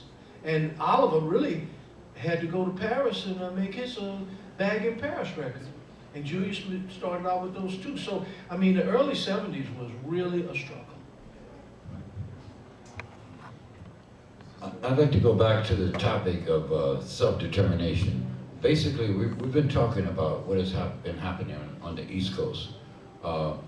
I'm from the West Coast, and I was born there. I came here in probably 1965, around that era. But there's a lot of things that were happening across the country. There were just things happening in Los Angeles, San Francisco. I mean, aside from, we were talking about the civil rights during the 60s. And so, I mean, even though the focus was here, because we were talking about Imam Baraka, he was taking a truck and what do you call it? The flatbed. Well, I was in Oakland with him when he was doing performances there back in the 60s. I'm just saying that things were there. There were organizations in LA, New York, that were about self-determination. And I'm not sure what's in existence now, but all the way from LA to around the same time the BAG and the ACM started. But there were the spirit and the will for self-determination was represented by the people. And what has happened to me, and I see it, is that so many of us musicians lost our support during the civil rights struggle, because you know, as far as I'm concerned, once we integrated, and we lost a support in the black community economically, because I remember when there were black stores in neighborhoods everywhere I went. There were laundromats, there were other things happening, and I think that the economic aspect has gone backwards, because I see right now, I live in a small community in Kingston, New York, right next to Woodstock, and I see the dollars come in there, and people are anxious to spend it. I mean, it's not like a lesson we can learn from other communities, from the Jewish to Chinese, where money flows 10 or 12 times, circulate in the community before it leaves the community. And so I personally have seen where we've surrendered our power, because now we're fighting for economic power, and we'll never get what we want, or the freedoms that we need here to exist in America without it. And so we were talking about recordings. I mean, I come back here, you guys can pick up one of my logos. Average Music Society was about providing our own business and independence, and I was happy to hear that we recorded you and many other greats, you know, musicians who have come over the last 40 years and built their career. That's just about what it is. But I think that it's time with the young people that are learning to you know, sustain you know, some of the process. we probably gonna go to the same place here, but I'm glad you mentioned West Coast, because of course we got to talk about Horace Tapscott and African People's Orchestra, but also in terms of that, in terms of a continuity, Kamasi Washington and his whole cohort, all the guys that played with him, you know, they actually met up in a music program in their high school that was led by a former member of the Pan-African People's Orchestra. You know what I mean? So from 14 to now, those, you know, that group are in their early 30s. They've been playing together, right? And the thing is, what they did in terms of reigniting that spirit of collectivity is, you know, per the AECM, they went out and created concert situations for themselves, like in whatever venues were available. So if there was a supper club that had a slow Sunday, they went in there and started performing. So, you know, but one of the things they did as well was that, you know, they recorded Kamasi's album, Ryan Porter's album, Miles Mosley's album, and I think there's a couple other musicians in the group whose names I'm forgetting, but they found a recording studio that was next to LAX, and they went in there for just, I think, 2 days, and everybody pooled their money collectively, and they just paid for everybody to record their full albums, like, you know, with that studio time. So, you know, keeping the self-determination funk alive. You know what I mean? In reference to the Black Arts, the Black Rock Coalition, and recording and getting music out there, what did you see were the differences as far as the 80s were concerned, as contrasted with the earlier time period? Not that there's ever much difference, but what did you notice about the difference in reference to that effort? Yeah. Well, one of the first things we did was like really within about the first, formed in August '85. By December, we did our first kind of coming out party. It was called the Drop the Bomb party up at the space I mentioned, Jam. And then good brother, friend of ours, Bob Wisdom, was the music director at the Kitchen, right? And so he, you know, by that time we had generated a lot of press because of the political thrust of the organization. You know, even Rolling Stone, I think, gave us like 7 or 8 pages with pictures, you know, and now they had just heard the music at our first kind of public event. We did 3 days at Space CBGB's, you know, called Stalking Heads, where we presented, you know, about 9 or 12 of, you know, of our bands, right? And so we did this January. We did this concert called the Apartheid concert. Yeah. You know, with Sekou Sundiata and all. It was the first time we put together a big band. Then we did Stalking Heads. I think the Rolling Stone profile came out after that. And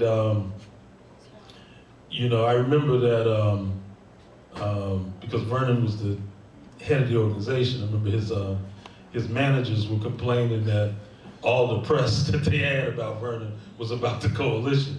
But that actually, you know, in the end, that worked, you know, to his favor in terms of, you know, kind of moving out of, moving into that Sony contract. But the interesting thing about that was like, the band got rejected by every label in the city twice.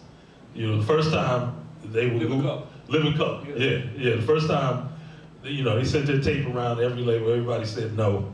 You know, and then Vernon got asked to play on a Mick Jagger record. Jagger came down to CBGB, saw Living Color, and said, "Hey, you know, take what you're doing. I want to produce a 3-song demo for you, so a 2-song demo for you." They got rejected again, but the guy who signed them to Epic was a guy named Mike Kaplan. He wanted to sign them before, and he was the Jagger, you know, imprimatur or whatever, you know, endorsement. His boss said no, but then Mike really kind of pushed on it, and the guy was like, "Well, you can do this, but it's on you if it fails." Right? I mean, so there was this idea that just inherently failure is built into the idea of black folks playing rock music, right? You know, and of course, you know, I mean, subsequently, you know what I mean, they, you know, got the first album out, got on MTV, got Grammy nominations, blah, blah, blah, you know what I mean? But it was all like an uphill struggle, you know what I mean, as it's always gonna be, you know. I won't even say, you know, it's an uphill struggle. It is the sacrifices and we always make in pursuit of controlling our own destiny, you know what I mean? And these things that were seen as detriments by, you know, other members of Vernon's generation, you know, actually turned out to be the things that actually made the difference. in terms of, kind of moving them into that national profile and getting the support of all the rock press and rock television that was available, at the time. There are a couple of self-determined efforts that I think that we overlooked.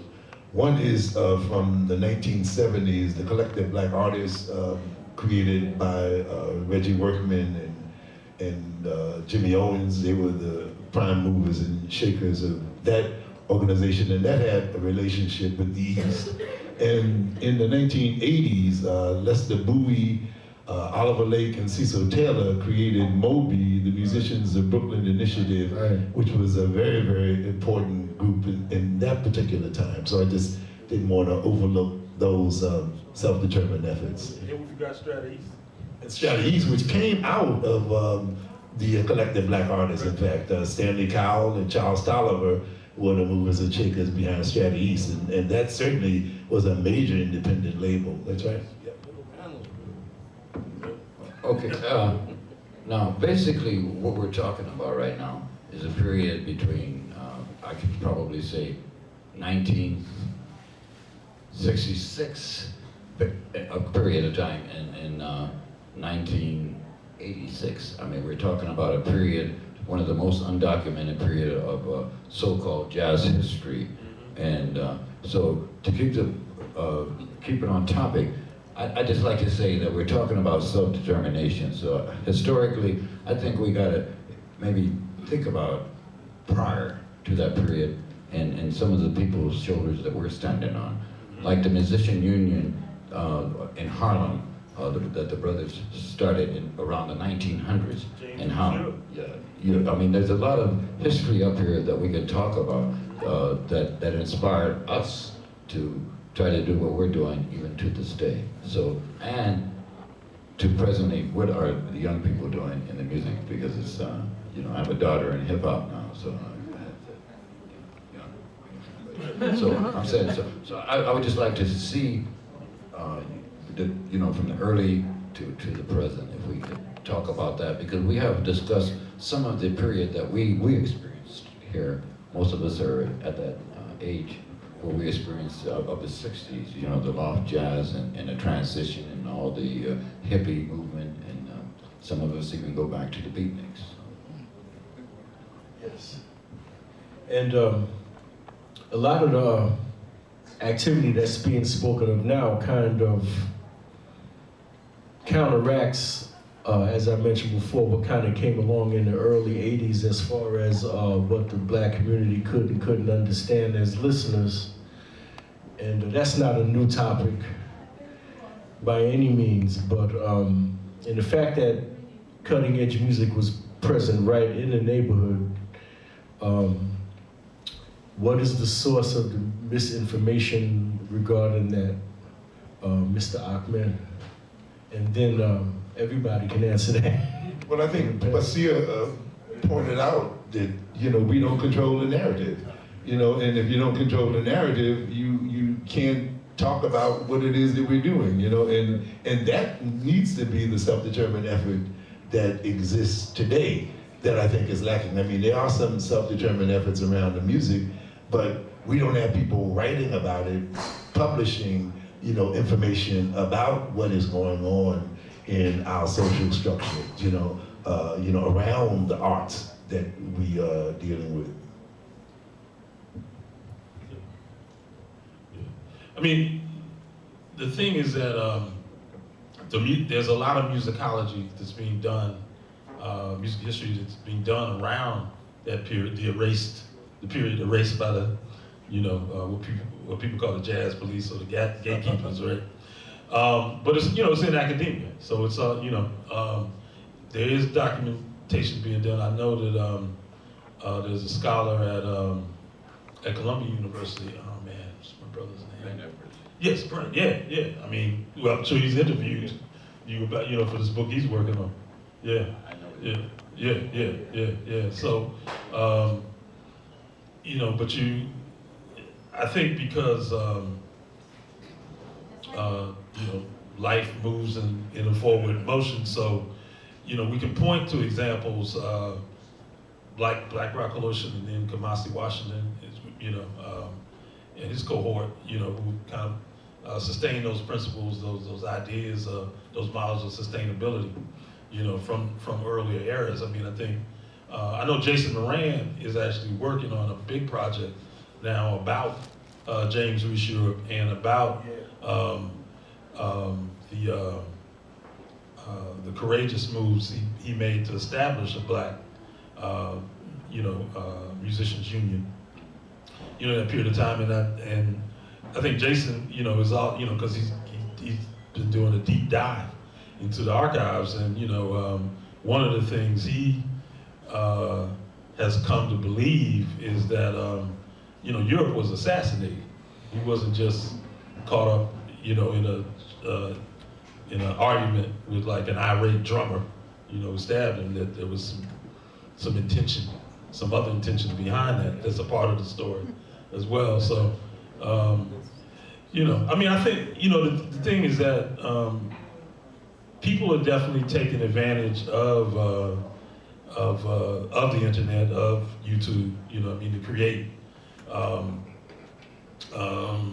you know, these files, these documents, these programs, you know, around the spectrum of history, of our history that's been erased. So, you know, it's just a question of kind of pointing younger folks, you know, in that direction. You know, there's a lot of information that's available, and it's, you know, we just kind of have to kind of organize and filter it and use it in situations where, you know, we're able to project and promote.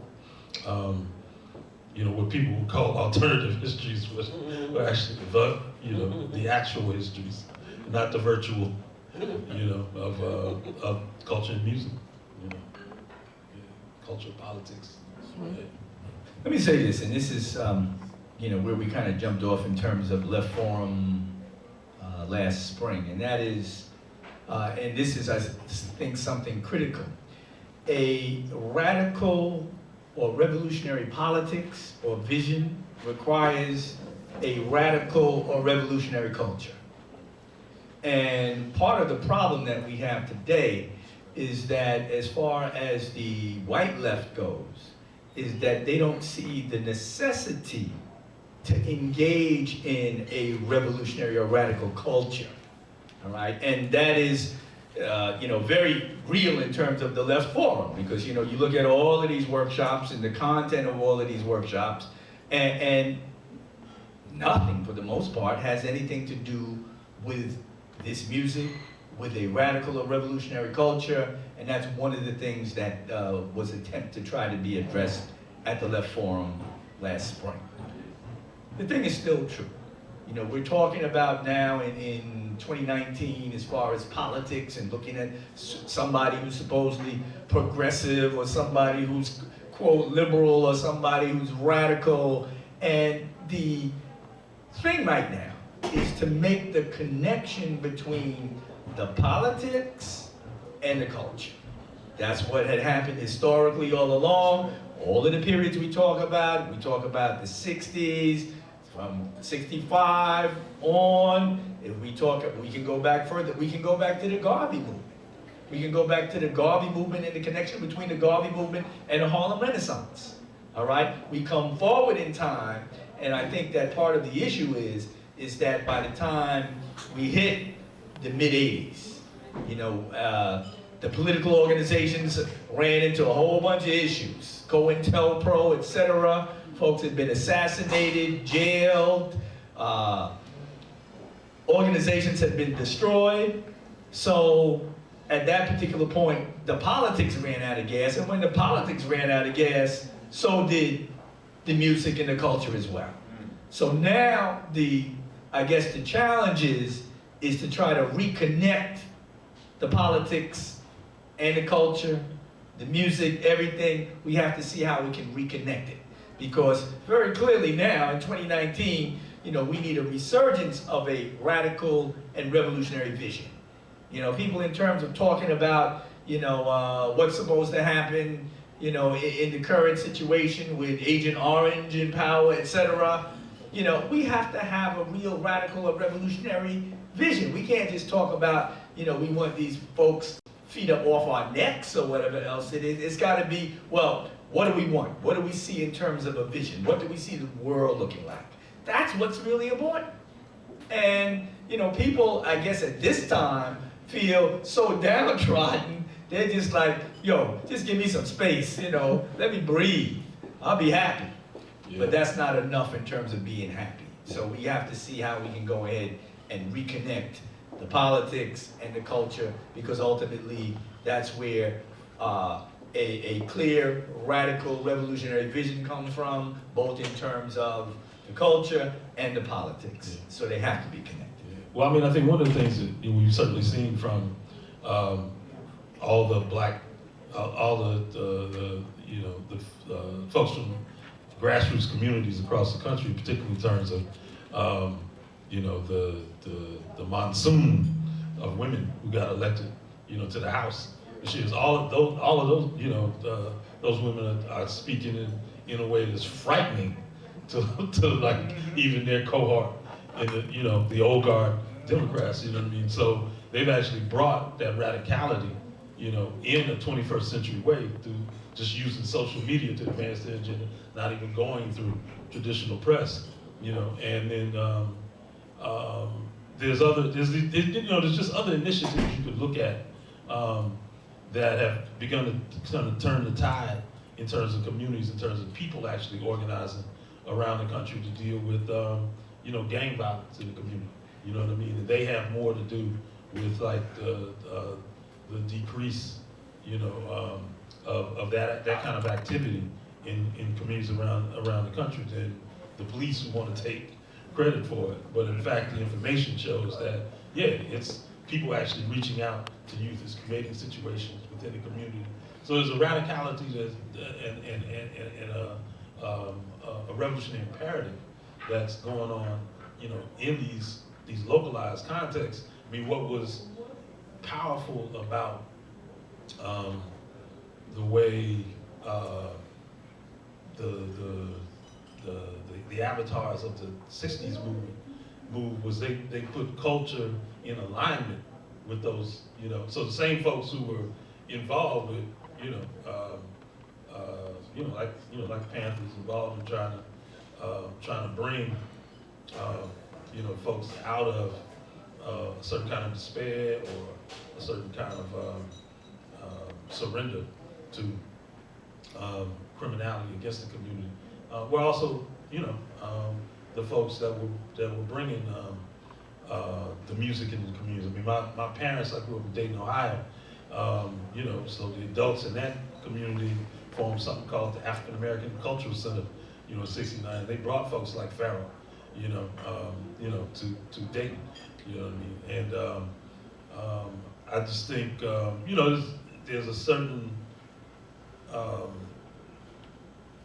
there's an absence of a figure like, an Amir Baraka or Larry Neal, Skia Muhammad Touré, the poets, who were certainly the ones that, kind of were the bridge between activism and the artists, and so there's absence there, but I think there's forward momentum going on that we should definitely acknowledge, in the communities. And one of the things that I'm increasingly just starting to think about is that there's this whole question around the old guard Democrats want to focus on Trump, but where the real action is for us is definitely on the ground in the communities where we live. You know what I mean? So it's going to be interesting to see how that split, plays out, because it may be that the Dems can't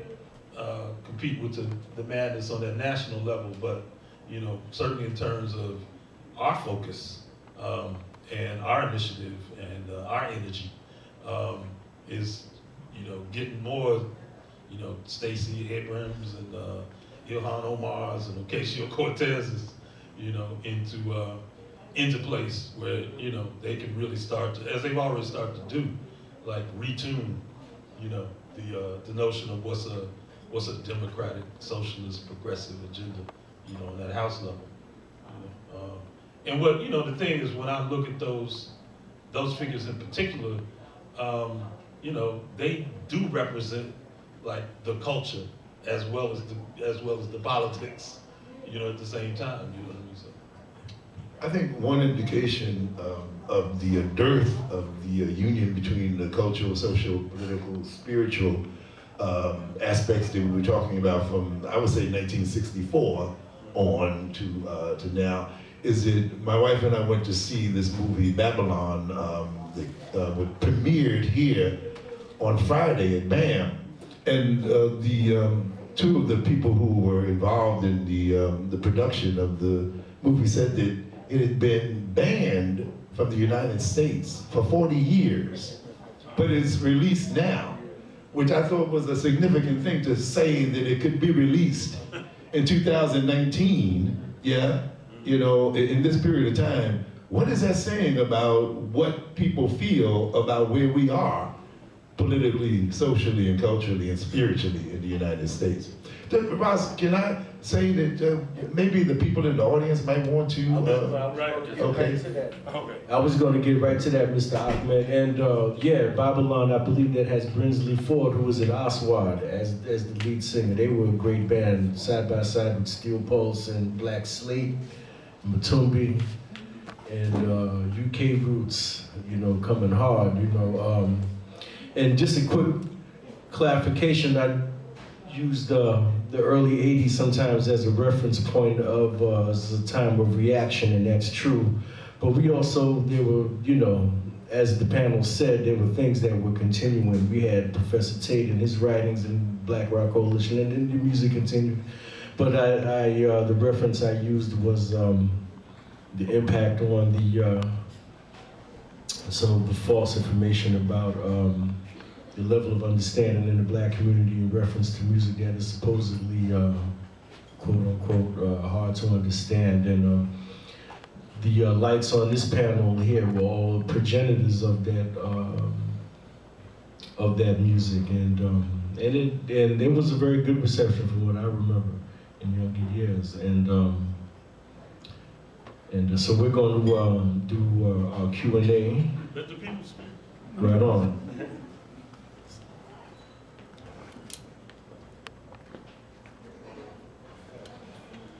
I wanted to mention three things in terms of ownership. One, Gigi Grice Ahmed, and like talking about what happened to him in relationship to his self-determination in the music.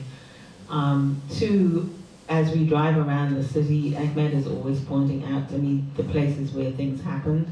If you go to 10 Claver Place now, there is no indication that it was the East.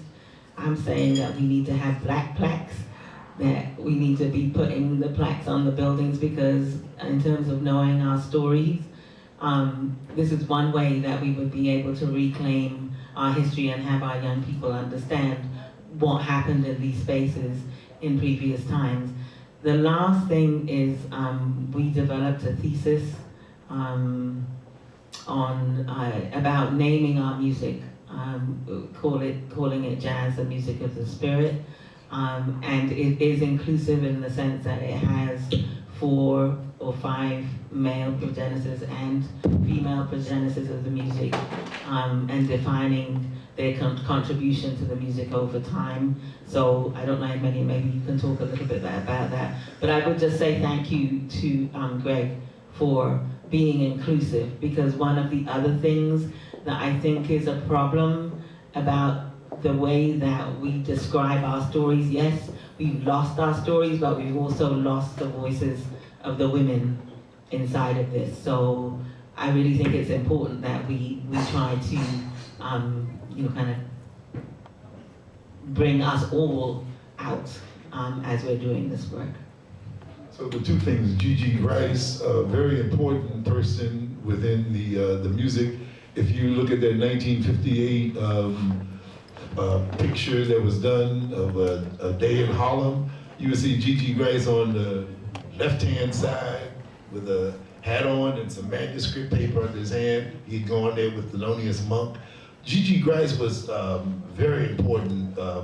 When Randy Weston did his recording called Yurua, Africa in the 1960s, he had talked to Randy Weston about the publishing of his music and making sure that it was published independently.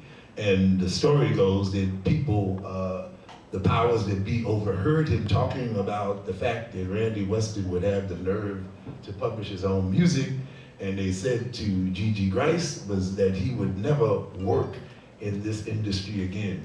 And G.G. Grice didn't work in the industry again. He actually became a school teacher, and his name, he changed his name, and but he changed his name to an Arabic name, and the school was named after him in the Bronx. So the same greatness that he did as a performing musician, he did as a music educator in the school system. Yeah. The other thing that Monique mentioned about the progenitors, over the course of time and being at Sista's place, after about 6 or 7 years there, we were asked to take the music that we were doing at Sista's place over to Europe, to Milan, in fact, and we became an umbrella of a person in Milan who was producing a concert series. So we decided if it was going to be exported, we need to name what we were doing in Bedford, Stuyvesant, Brooklyn, so we could claim it. So we decided to call it Jazz and Music of the Spirit. And while Luis Reyes Rivera was alive, and Monique, and we got some other people like Salim Washington and Larry Redley, we worked on this thesis that we call Jazz and Music of the Spirit. And we named 8 progenitors, 4 women, 4 men. Now it's 5 of each of them. John Coltrane, Sun Ra, Duke Ellington, I'm missing some, Betty Carter, Nina Simone, Abby Lincoln, yeah, and Jackie McLean. Like, those are the people we decided, if you want to know what this music is about, look at their documented work, and we would only put in people according to the contribution they made after they left the planet. And so the thesis is online, you can look it up, Jazz and Music of the Spirit, like that, yeah. Yes. Mr. Ahmed showed that to me once, and it's really great, you know, his writings on there, yeah. There's also a mic, sorry, yeah. Mr. Basir, there's mics going around for Q&A. The gentleman's got it over there. Go ahead, Mr. Basir. No, yeah, let me just address the whole issue in terms of a plaque at 10 Claver Place. I mean, that's something that, you know, we've talked about, but let's even backtrack a little further. What we've been attempting to do now is to have Claver Place from Fulton to Putnam co-named G2 Aves. Now, we have put this before, we have gone to the community board where it has been approved. Right now, the local electeds are somewhat fearful of bringing this forward as the issue of, quote, black anti-Semitism reverberates around at different times in different places. The latest, of course, is, you know, we've got, you know, Sister Omar, you know, dealing with this thing in terms of making statements which only make common sense. And then, you know, we get all of this, you know, pushback. Now, the issue in terms of G2, I don't know if everybody knows this particular story, but going back to Ocean Hill, Brownsville, he was on WBAI with Julius Lester. And what happened was a student in Ocean Hill, Brownsville had written a poem. Sia. Yeah, Sia Berrien is her name. And the poem was there, and Julius had told G2 to read the poem on WBAI. And G2 said, well, are you crazy? I'm not gonna read this poem. You boy, I wish you were dead. And then it goes on in terms of talking about the struggle in Ocean Hill, Brownsville, what happened, and Sia expressing herself in this particular way. Since that time, G2 has been branded as being an anti-Semite. This has happened, as a matter of fact, if you look back in history, he was working closely with the Dinkins administration in the lead up to David Dinkins being elected mayor. He thought that there would be a position available for him within the administration, and because of the anti-Semitism piece, he was denied that position. Okay? So now, 50 years later, it's still there. These folks continue to raise it, and now the black local electeds are afraid to go ahead and bring it forward in this particular environment right now. So, we'll keep everybody, appraised of what's going to happen, and this is just something that happens. We've got certain communities that have a pull, they have sway over folks in a way that just does not make any sense. And that's where the situation stands right now. All right, you got a question? I think you were next, yeah. Yeah. You mentioned the collective black artists. I was part of the collective black artists with Jenny, Reggie, and Kobe, Nadi, Paul Ash. Yes. And today, there is a hunger for music that inspires the human spirit. That doesn't exist. And my brother is an important musician in the city with the Latin jazz tradition. He has a doctorate that you're earning and school of music. And he's been the director for the most famous Puerto Rican singer. He's been making for about 25 years. He's making money for people that have no connection to the community. And he's looking for an alternative. I'm a construction worker. And this past Wednesday, people say that God works in mysterious ways. I call this radio program about this guy who is a lover of the music, acoustic music, spiritual music. So he said that I called him and because he knows about money and he knows what the money is. And our communities need those things. So there are exciting possibilities available to us through creative approaches connected with the music. I'm a construction worker. There's a huge need in the community for construction of housing issue that addresses the housing needs of artistic community. And so I would like to speak to one or two of you concerning the economics and putting together a creative approach to take advantage of the fact that there's a hunger in the community, in the black community, the Latin community, and other community for music that is spiritually in. My brother said to me about 3 years ago that he wanted to quit music because music was being put out by people who do electronics. And so I just want to be able to speak to one of you concerning exciting possibilities that exist with the community. Okay. Go ahead, man. Okay. I thought you were serving.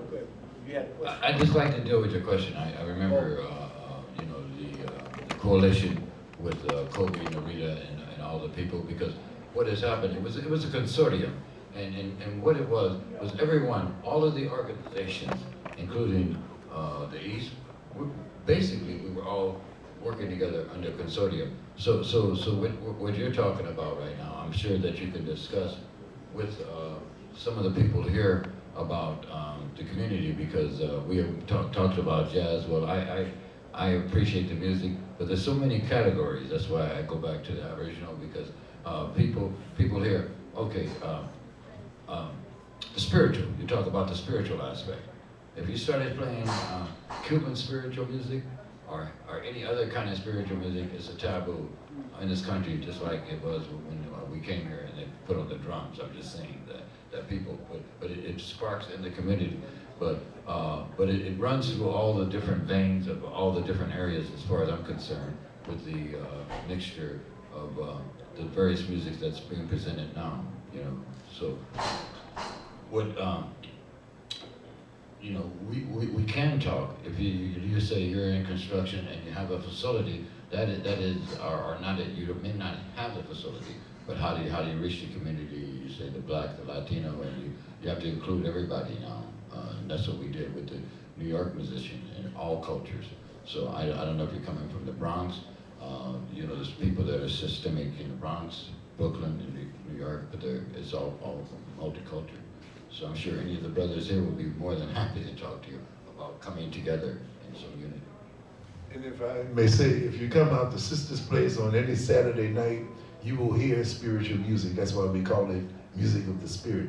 It's about a symbiotic relationship that happens between the people on the stage and the people in the audience. It's something that we inherited from the East. That's what you would get when you went to the East. You would hear, you would come out feeling powerful, feeling that you could conquer the world because of the spiritual force that was in the air in that particular environment. Yep. Good. Hi guys.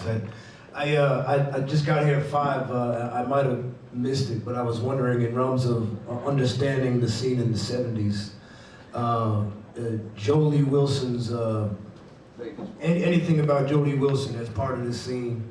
And I only met him once, I took a workshop with him once, and just trying to understand more of his, any thoughts about Jolie Wilson from that time? Well, Jolie Wilson, if I'm not mistaken, was basically from Oklahoma. And, but he came here, and I believe he came here via California.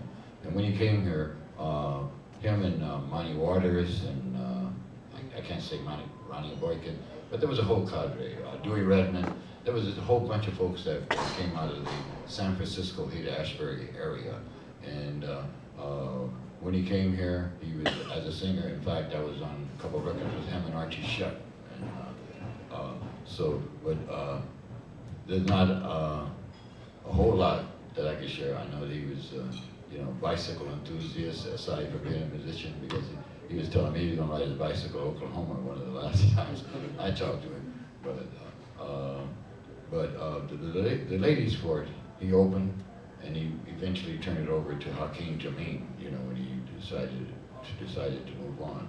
But he opened the ladies' fort after Sam Rivers opened Studio Brookby, as another alternative. Because during that time, there weren't really enough places for the musicians to have an outlet. And so people were opening up. One of the strange, I won't go to Jolie Wilson. I got a lot of stories, sir, excuse me. Okay.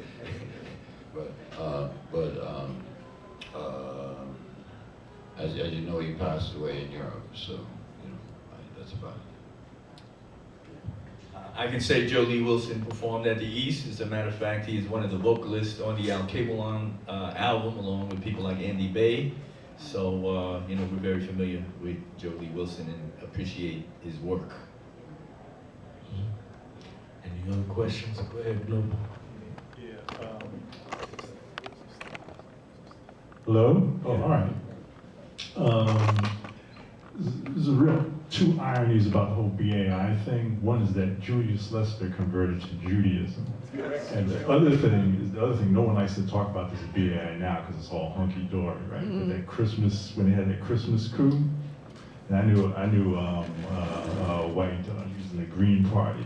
He said, this is all racist. This is just, that's all that was going on with this. And then a friend of mine who's, I'll put it this way. I was at a function, and there was a person at BAI, white radical, he had a show.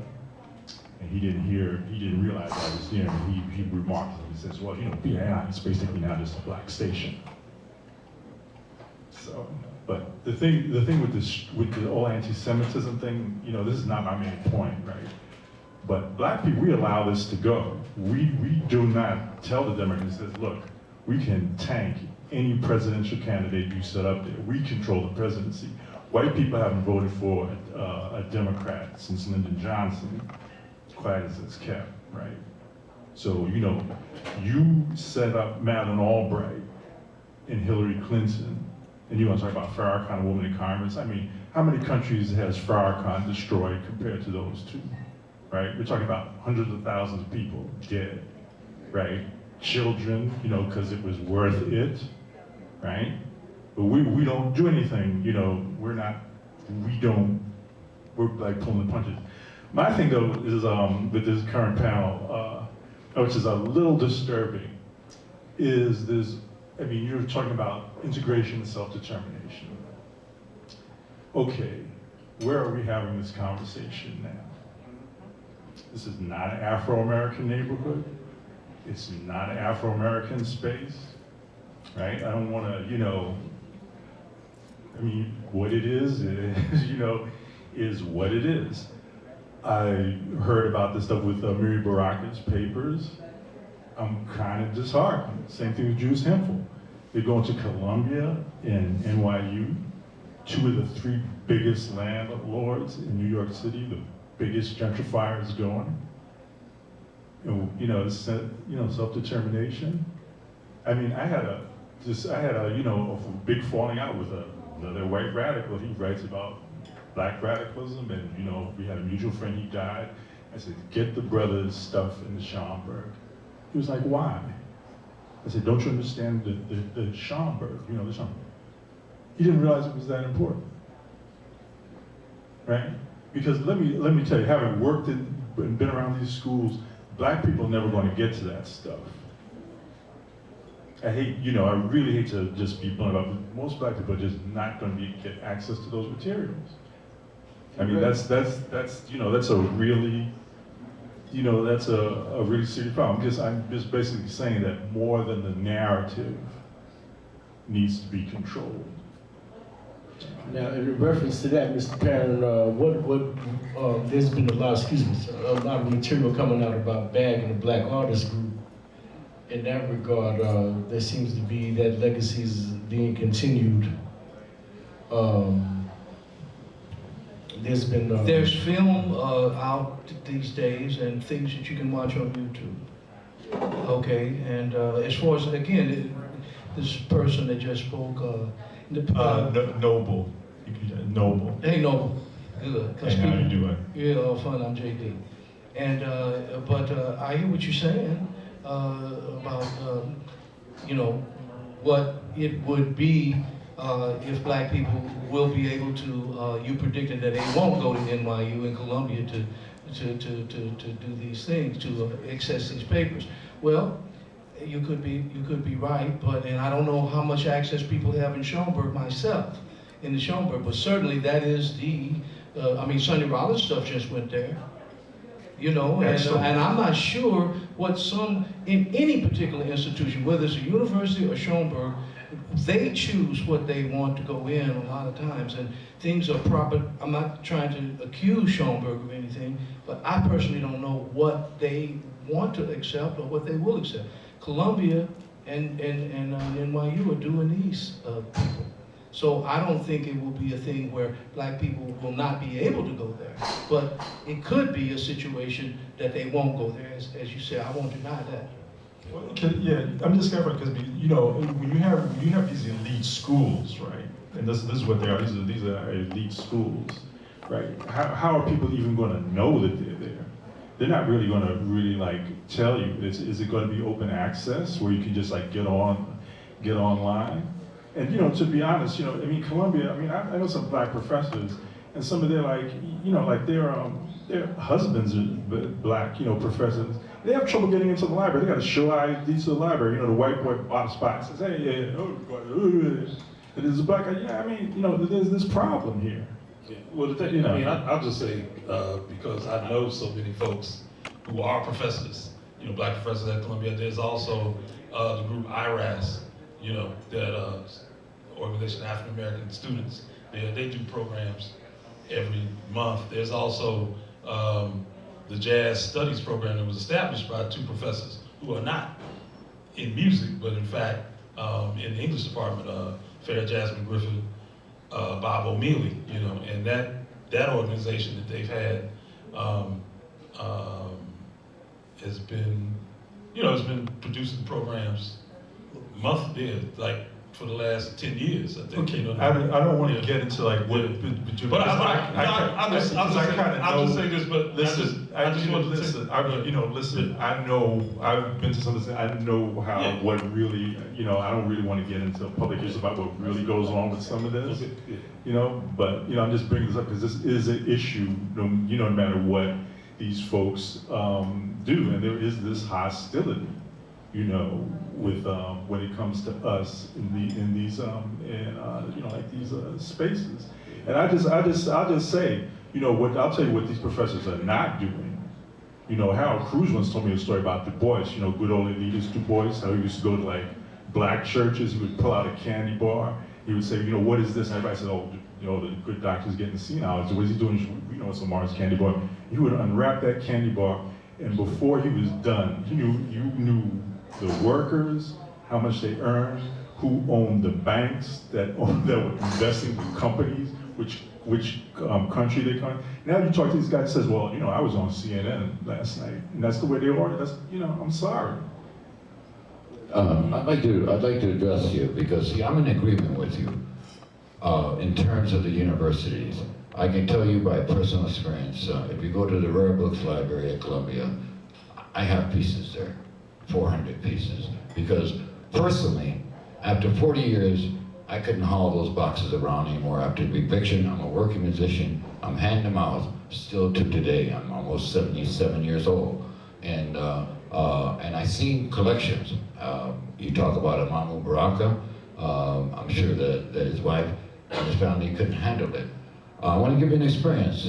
20 years ago, I offered it to Schomburg. It was not important to them. Then I offered it to Jackie McLean's institution. I have thousands of collections of tapes that still are on. I just applied for a Grammy to copy some more. But I'm just trying to tell you that you wonder about things. He was talking about Brent Edwards. He found a student that 50 years ago, or 60 years ago, what was the name of the book? Great book. He just produced, Brent, his last book at Columbia. But it takes a student, and I don't think that the universities, as you said, serve the black community. I'm in agreement. I'm there. If we had this forum, it would be great to have it in the community. But and there are activities in the various communities that are not really advertised, but people are spreading information. And I agree with you that a forum like this and the history and not only the past, the present, but we look at the future is incremental. Now, I can justify myself for donating material to those institutions because, number one, I could personally no longer preserve it. You know. We're gonna go on to another next question too. Yeah. So go ahead, bro. So what I've noticed at my school is that there's something in my neighborhood with a lot of kids, and there's a lot of hatred in my school. Like this kid once said that he raped someone, and it's just been bothering me ever since. And I just wanted to see what you guys would have to say for those kids who are like being encouraged by bad things that they've seen on the street.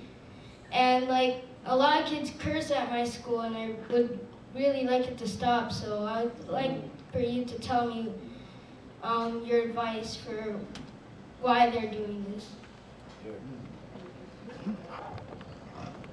I can speak on that just a little bit because I have an 18-year-old daughter, and her name on site is Hustlah, and I'm serious. But the language that they're using now there is because we have been indoctrinated to use that language to think that it's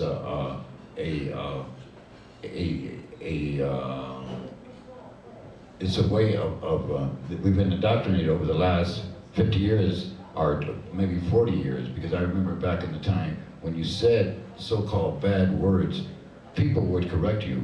Now it's normal, and to me it's part of, I can't use big words for a young man, but I have my grandson, 9, you know, and I'm just saying that is part of the process, and it's part of the dumbing down of the community, it's part of the dumbing down here. And you got the other aspects that think it's culturally fine to use all type of derogatory terms and flip it to just like words that they use for endearment. You know, I remember when I was coming along in the 60s, they said, "Oh, you're my dog," right? I don't know. Who wants to be somebody's dog? But a dog was enduring. And so the language that they're using is people using it, to be honest with you, in my opinion, is just more to poison your mind. And what can we do about it? We can just only control ourselves, and because we don't have control over other individuals. What school do you go to? Yes, 163. 163, where is that at? In Manhattan or Brooklyn? In Manhattan, okay. Here's the thing, I would say, is this your mother? Yeah. The parents need to have more say-so in what's going on in the school. You can change your school by having more parental involvement, yeah. The problem with schools is that parents sometimes don't show up. There's a parent-teacher conference coming up this week. Parents have to go to the school and really make a difference as far as the leader of the school is concerned. You know, who is the principal of the school. Everything in the school really filters down from who the leader of the school is. So the leader of the school has to be able to really change the whole environment of the school. It's a very difficult thing to do because children obviously are influenced by all of the things that are going on in our cultural and social awareness. And so, but the principal can make a difference. And if the parents are willing to make a difference, then the school can be changed. It has to be changed from the top down though, and then changed by the students who are in the school. We do a thing in our school. I'm a teacher. I work as a music educator at PS3 in Brooklyn. And we have a thing called the 7 Habits of Highly Effective People, the 7 Habits of Leadership. And we have incorporated that in the school over the last 5 years. It's changed somewhat, yeah?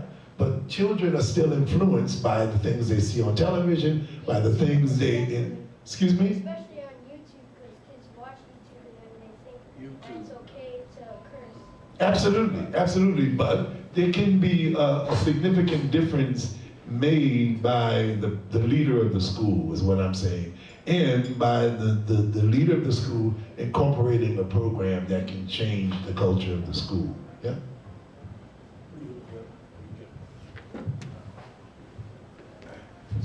Hi. Yeah.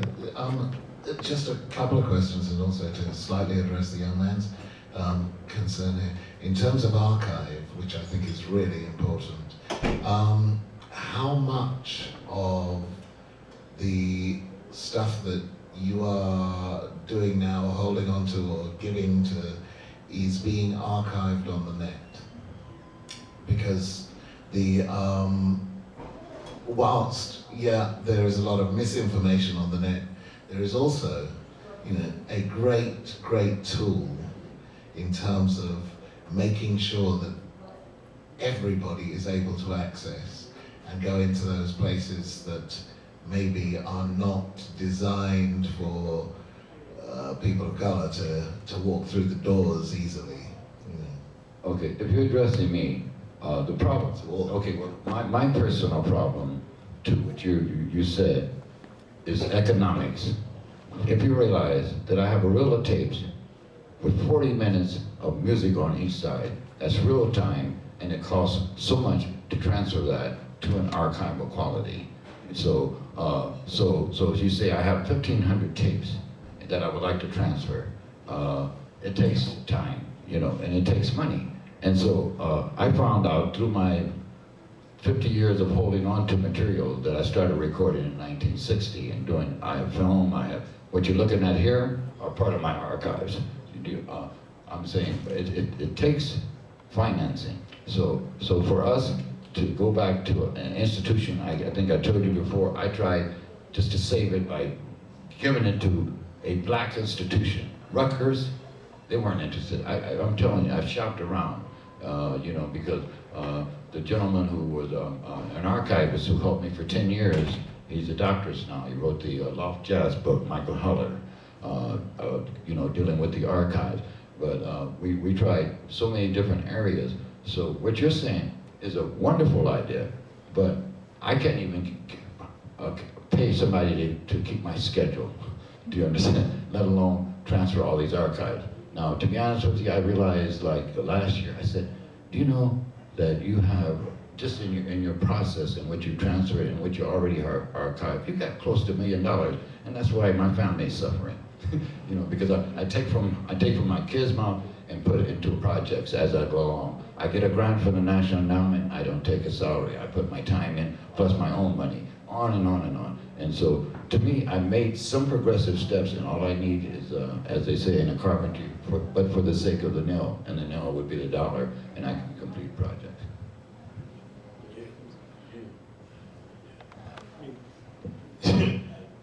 You know, like, our very condition in this country means we've become like the masters of compartmentalizing contradiction.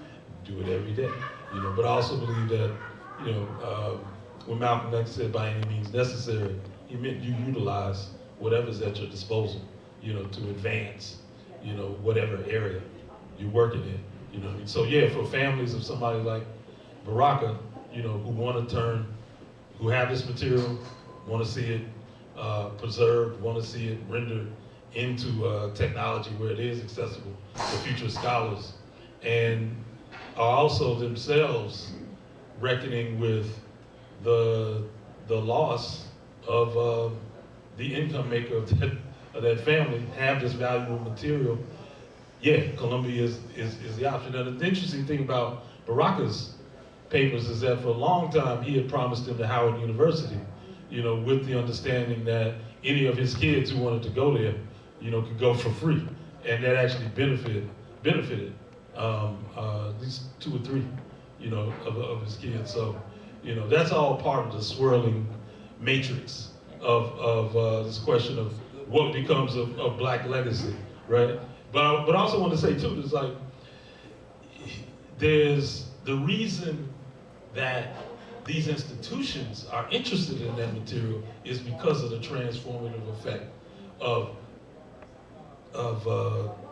you know, Black justice movement on the world, right? So it's that material has moved from being, and those figures have moved from being the pariahs of those institutions to the people who are really determining what the pedagogical future of those institutions are going to be as well. You know what I mean? Like, what is going to be the story that's told about how America moved from, you know, Jim Crow era to a Black Power era, right? And who led that march? You know what I mean? And like I said, I mean, the thing is, you know, time ain't waiting for no one, and there's nothing mutually exclusive about, you know, Black folks kind of organizing to create the kind of institutions that have the technology and the wherewithal to do these things, and people making other choices, you know, from the embattled, the struggling economic context, you know, with which, you know, as Brother Juma was talking about, the people who are holding these legacies are working with, you know what I mean? Yeah, go ahead.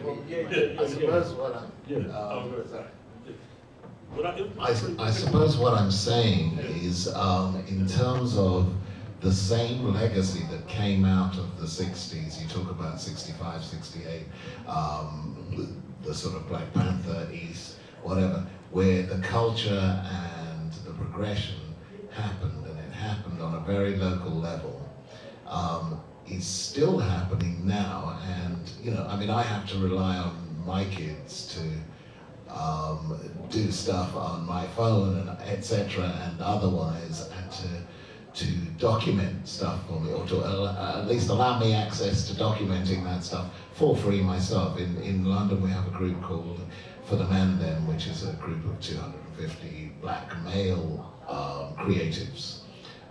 Most of them are very young, you know. There are sort of 10 of us who are over, you know, over 50 something.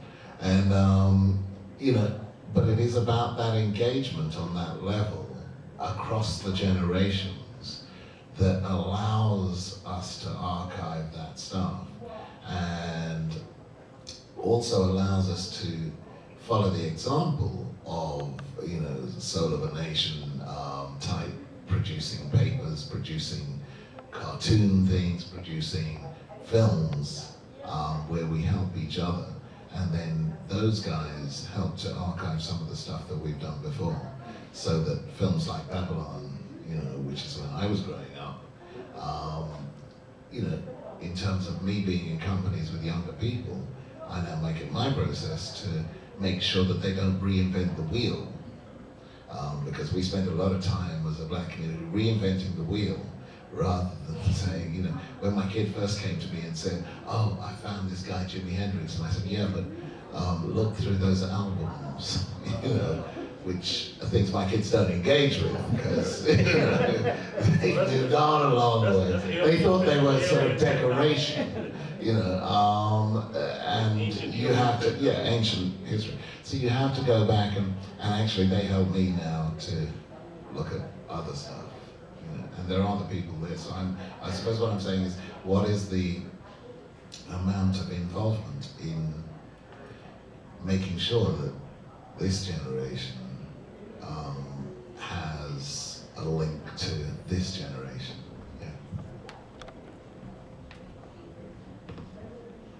Community. Here in America, what you're talking about is community. And to this day, I am still involved in the community.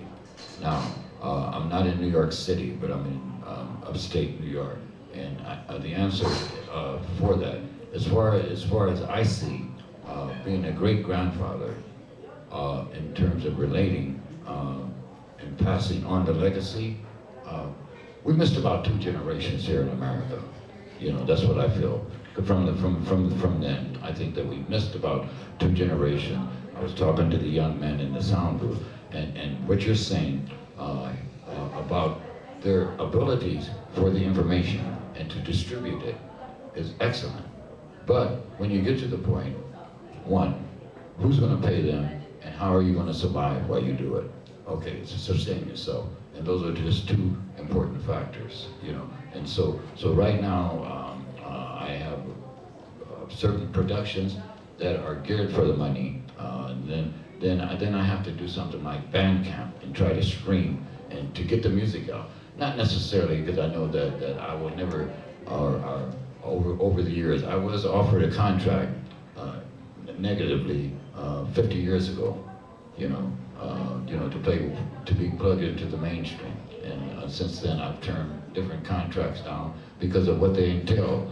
That particular contract, I was with Hendrix and the Gypsy Sons and Rainbows, and the manager was trying to streamline the band from 6 pieces down to 3. And in that contract, in those days, it was a lot of money. And they said, but you can't play with Jimmy, and Jimmy had another thing, which was about self-determination. It was called Heaven's Research Unlimited. And what it was about talent development. And everyone says he owned the studio down in, on the Lower East Side, on 8th Street. And he personally told me, he said, listen, that's Mike Jeffries, his manager. I don't own the studio, that's his studio. I just pay for it, That's basically what it is, because of all the undertones in the music industry. So I'm saying that what you're talking about was something that people were talking about way back in those days on passing it on from generation to generation. And so how do we obtain it today? I'm going to say that it's being obtained and it's being done in small increments. So if we could get it to the point where, say, I could ask him, he's probably got a plethora of material from different periods in his closet or somewhere in a box. I know 20 people from James Du Bois that got a closet full of material that should be scanned, archived, blah, blah, blah. I can't even get through my own. So I'm saying, how do we get it to the generation? I'm with you and the gentleman here about the universities, from Columbia to NYU to Berkeley, and how their mass money to buy property, and what they do, as I was telling him, who knows? They may take this and never have a student work on what they have, and 50 years from now, they still have control, but it still doesn't get out to the public, so. Based upon what we're talking about today, it's obvious that there needs to be a larger discussion, and we're not going to resolve this issue in terms of archiving right now. So I think that one of the things that we're going to do is we're going to organize a discussion around this issue, because it is one that is pressing, especially as we get older. I can tell you tales of major artists. Like, for instance, you see the mural in the East photos. There was a brother who did that work. His name was Jim Setu Dyson. When he met an unfortunate demise, his family put his artwork in a dumpster. Okay? One example of a horrible story. So as we get older, the issue is that this is something that has to be addressed, and it needs to be addressed collectively, not individually. So we're going to have a discussion, a large discussion in which we talk about what are we going to do with all of this stuff that we accumulated. You know, my wife will tell you about stuff that I accumulate. You know, our families will go ahead and talk about all the stuff that we have, and it's like, what are you going to do with all this stuff? You know, and then, I mean, I got to say this, right? You know, my wife will go in my space and clean up, and there'll be something that I need to find that I haven't found in years or whatever else it is, you know? But that's just the reality. So it's something that we have to address, and we have to address it collectively, because it's a major issue. Yeah, that's the mule. That's the mule. Yeah. Now, I can speak to one example of people who were part of 60s movements who actually have organized within academia, because my sister was part of SNCC, and so through her I've learned about the SNCC Legacy Project, which involves a number of those folks who were, you know, activists, part of Freedom Riders and so forth, and now they've all, you know, as they've gotten older into their 60s and 70s, matriculating into work in academia. So they've organized within academia to compile, you know, oral narratives, oral histories, materials, you know, his archival materials, you know, from their cohort, you know, their comrades, you know, and to make that, I've actually forgotten which is one of the Southern universities that they've used to kind of accumulate and organize their efforts, you know. But I mean, that's the kind of thing. It'll take people who are invested in those histories, like these folks here, you know, and being provided with institutional support. You know what I mean? Where there's a conversation going on between the people who were soldiers in that movement, the current community, and then the institutions that have the technological wherewithal to actually take on all this material. Because, you know, it's clearly we're talking about, you know, space, the kind of space you saw at the end of Raiders of the Lost Ark. You know what I mean? Which goes on for miles. You know, because we are productive. You know, or we produce history. You know, we produce culture. That's what we do. You know what I mean?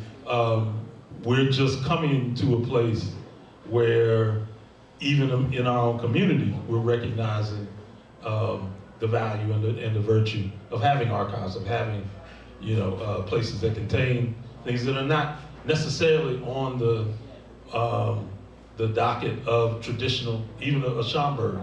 You know, it's not necessarily thinking about these kind of materials as being as worthy as more literary kind of materials, right? You know, the sonic histories, you know, have as much value, you know, as the written ones, yeah.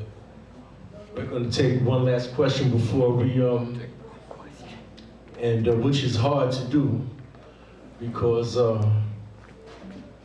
everything coming from the audience and the panel is the embodiment of the topic of this discussion, which makes it very fruitful. And I'm glad that people spoke out about what's going on. I mean, last year, I got a call from Lois Elaine Griffiths, who's been working with New Eurekan Poets Cafe since the get-go, and then eventually got kicked out because it got male-dominated by some of the guys there. And she was starting to have, she invited me up to Columbia with this discussion about the SDS and the student riots and all of that.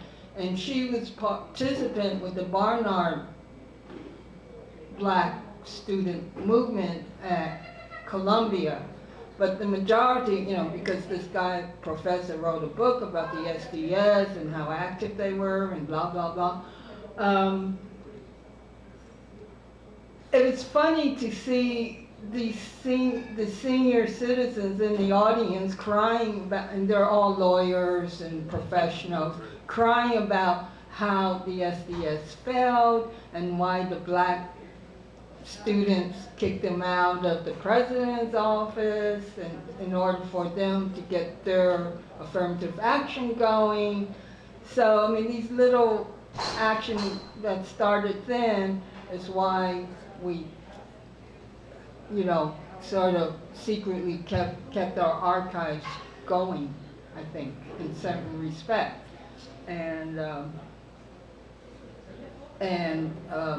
So in certain respect, finding a collector for archives is very different.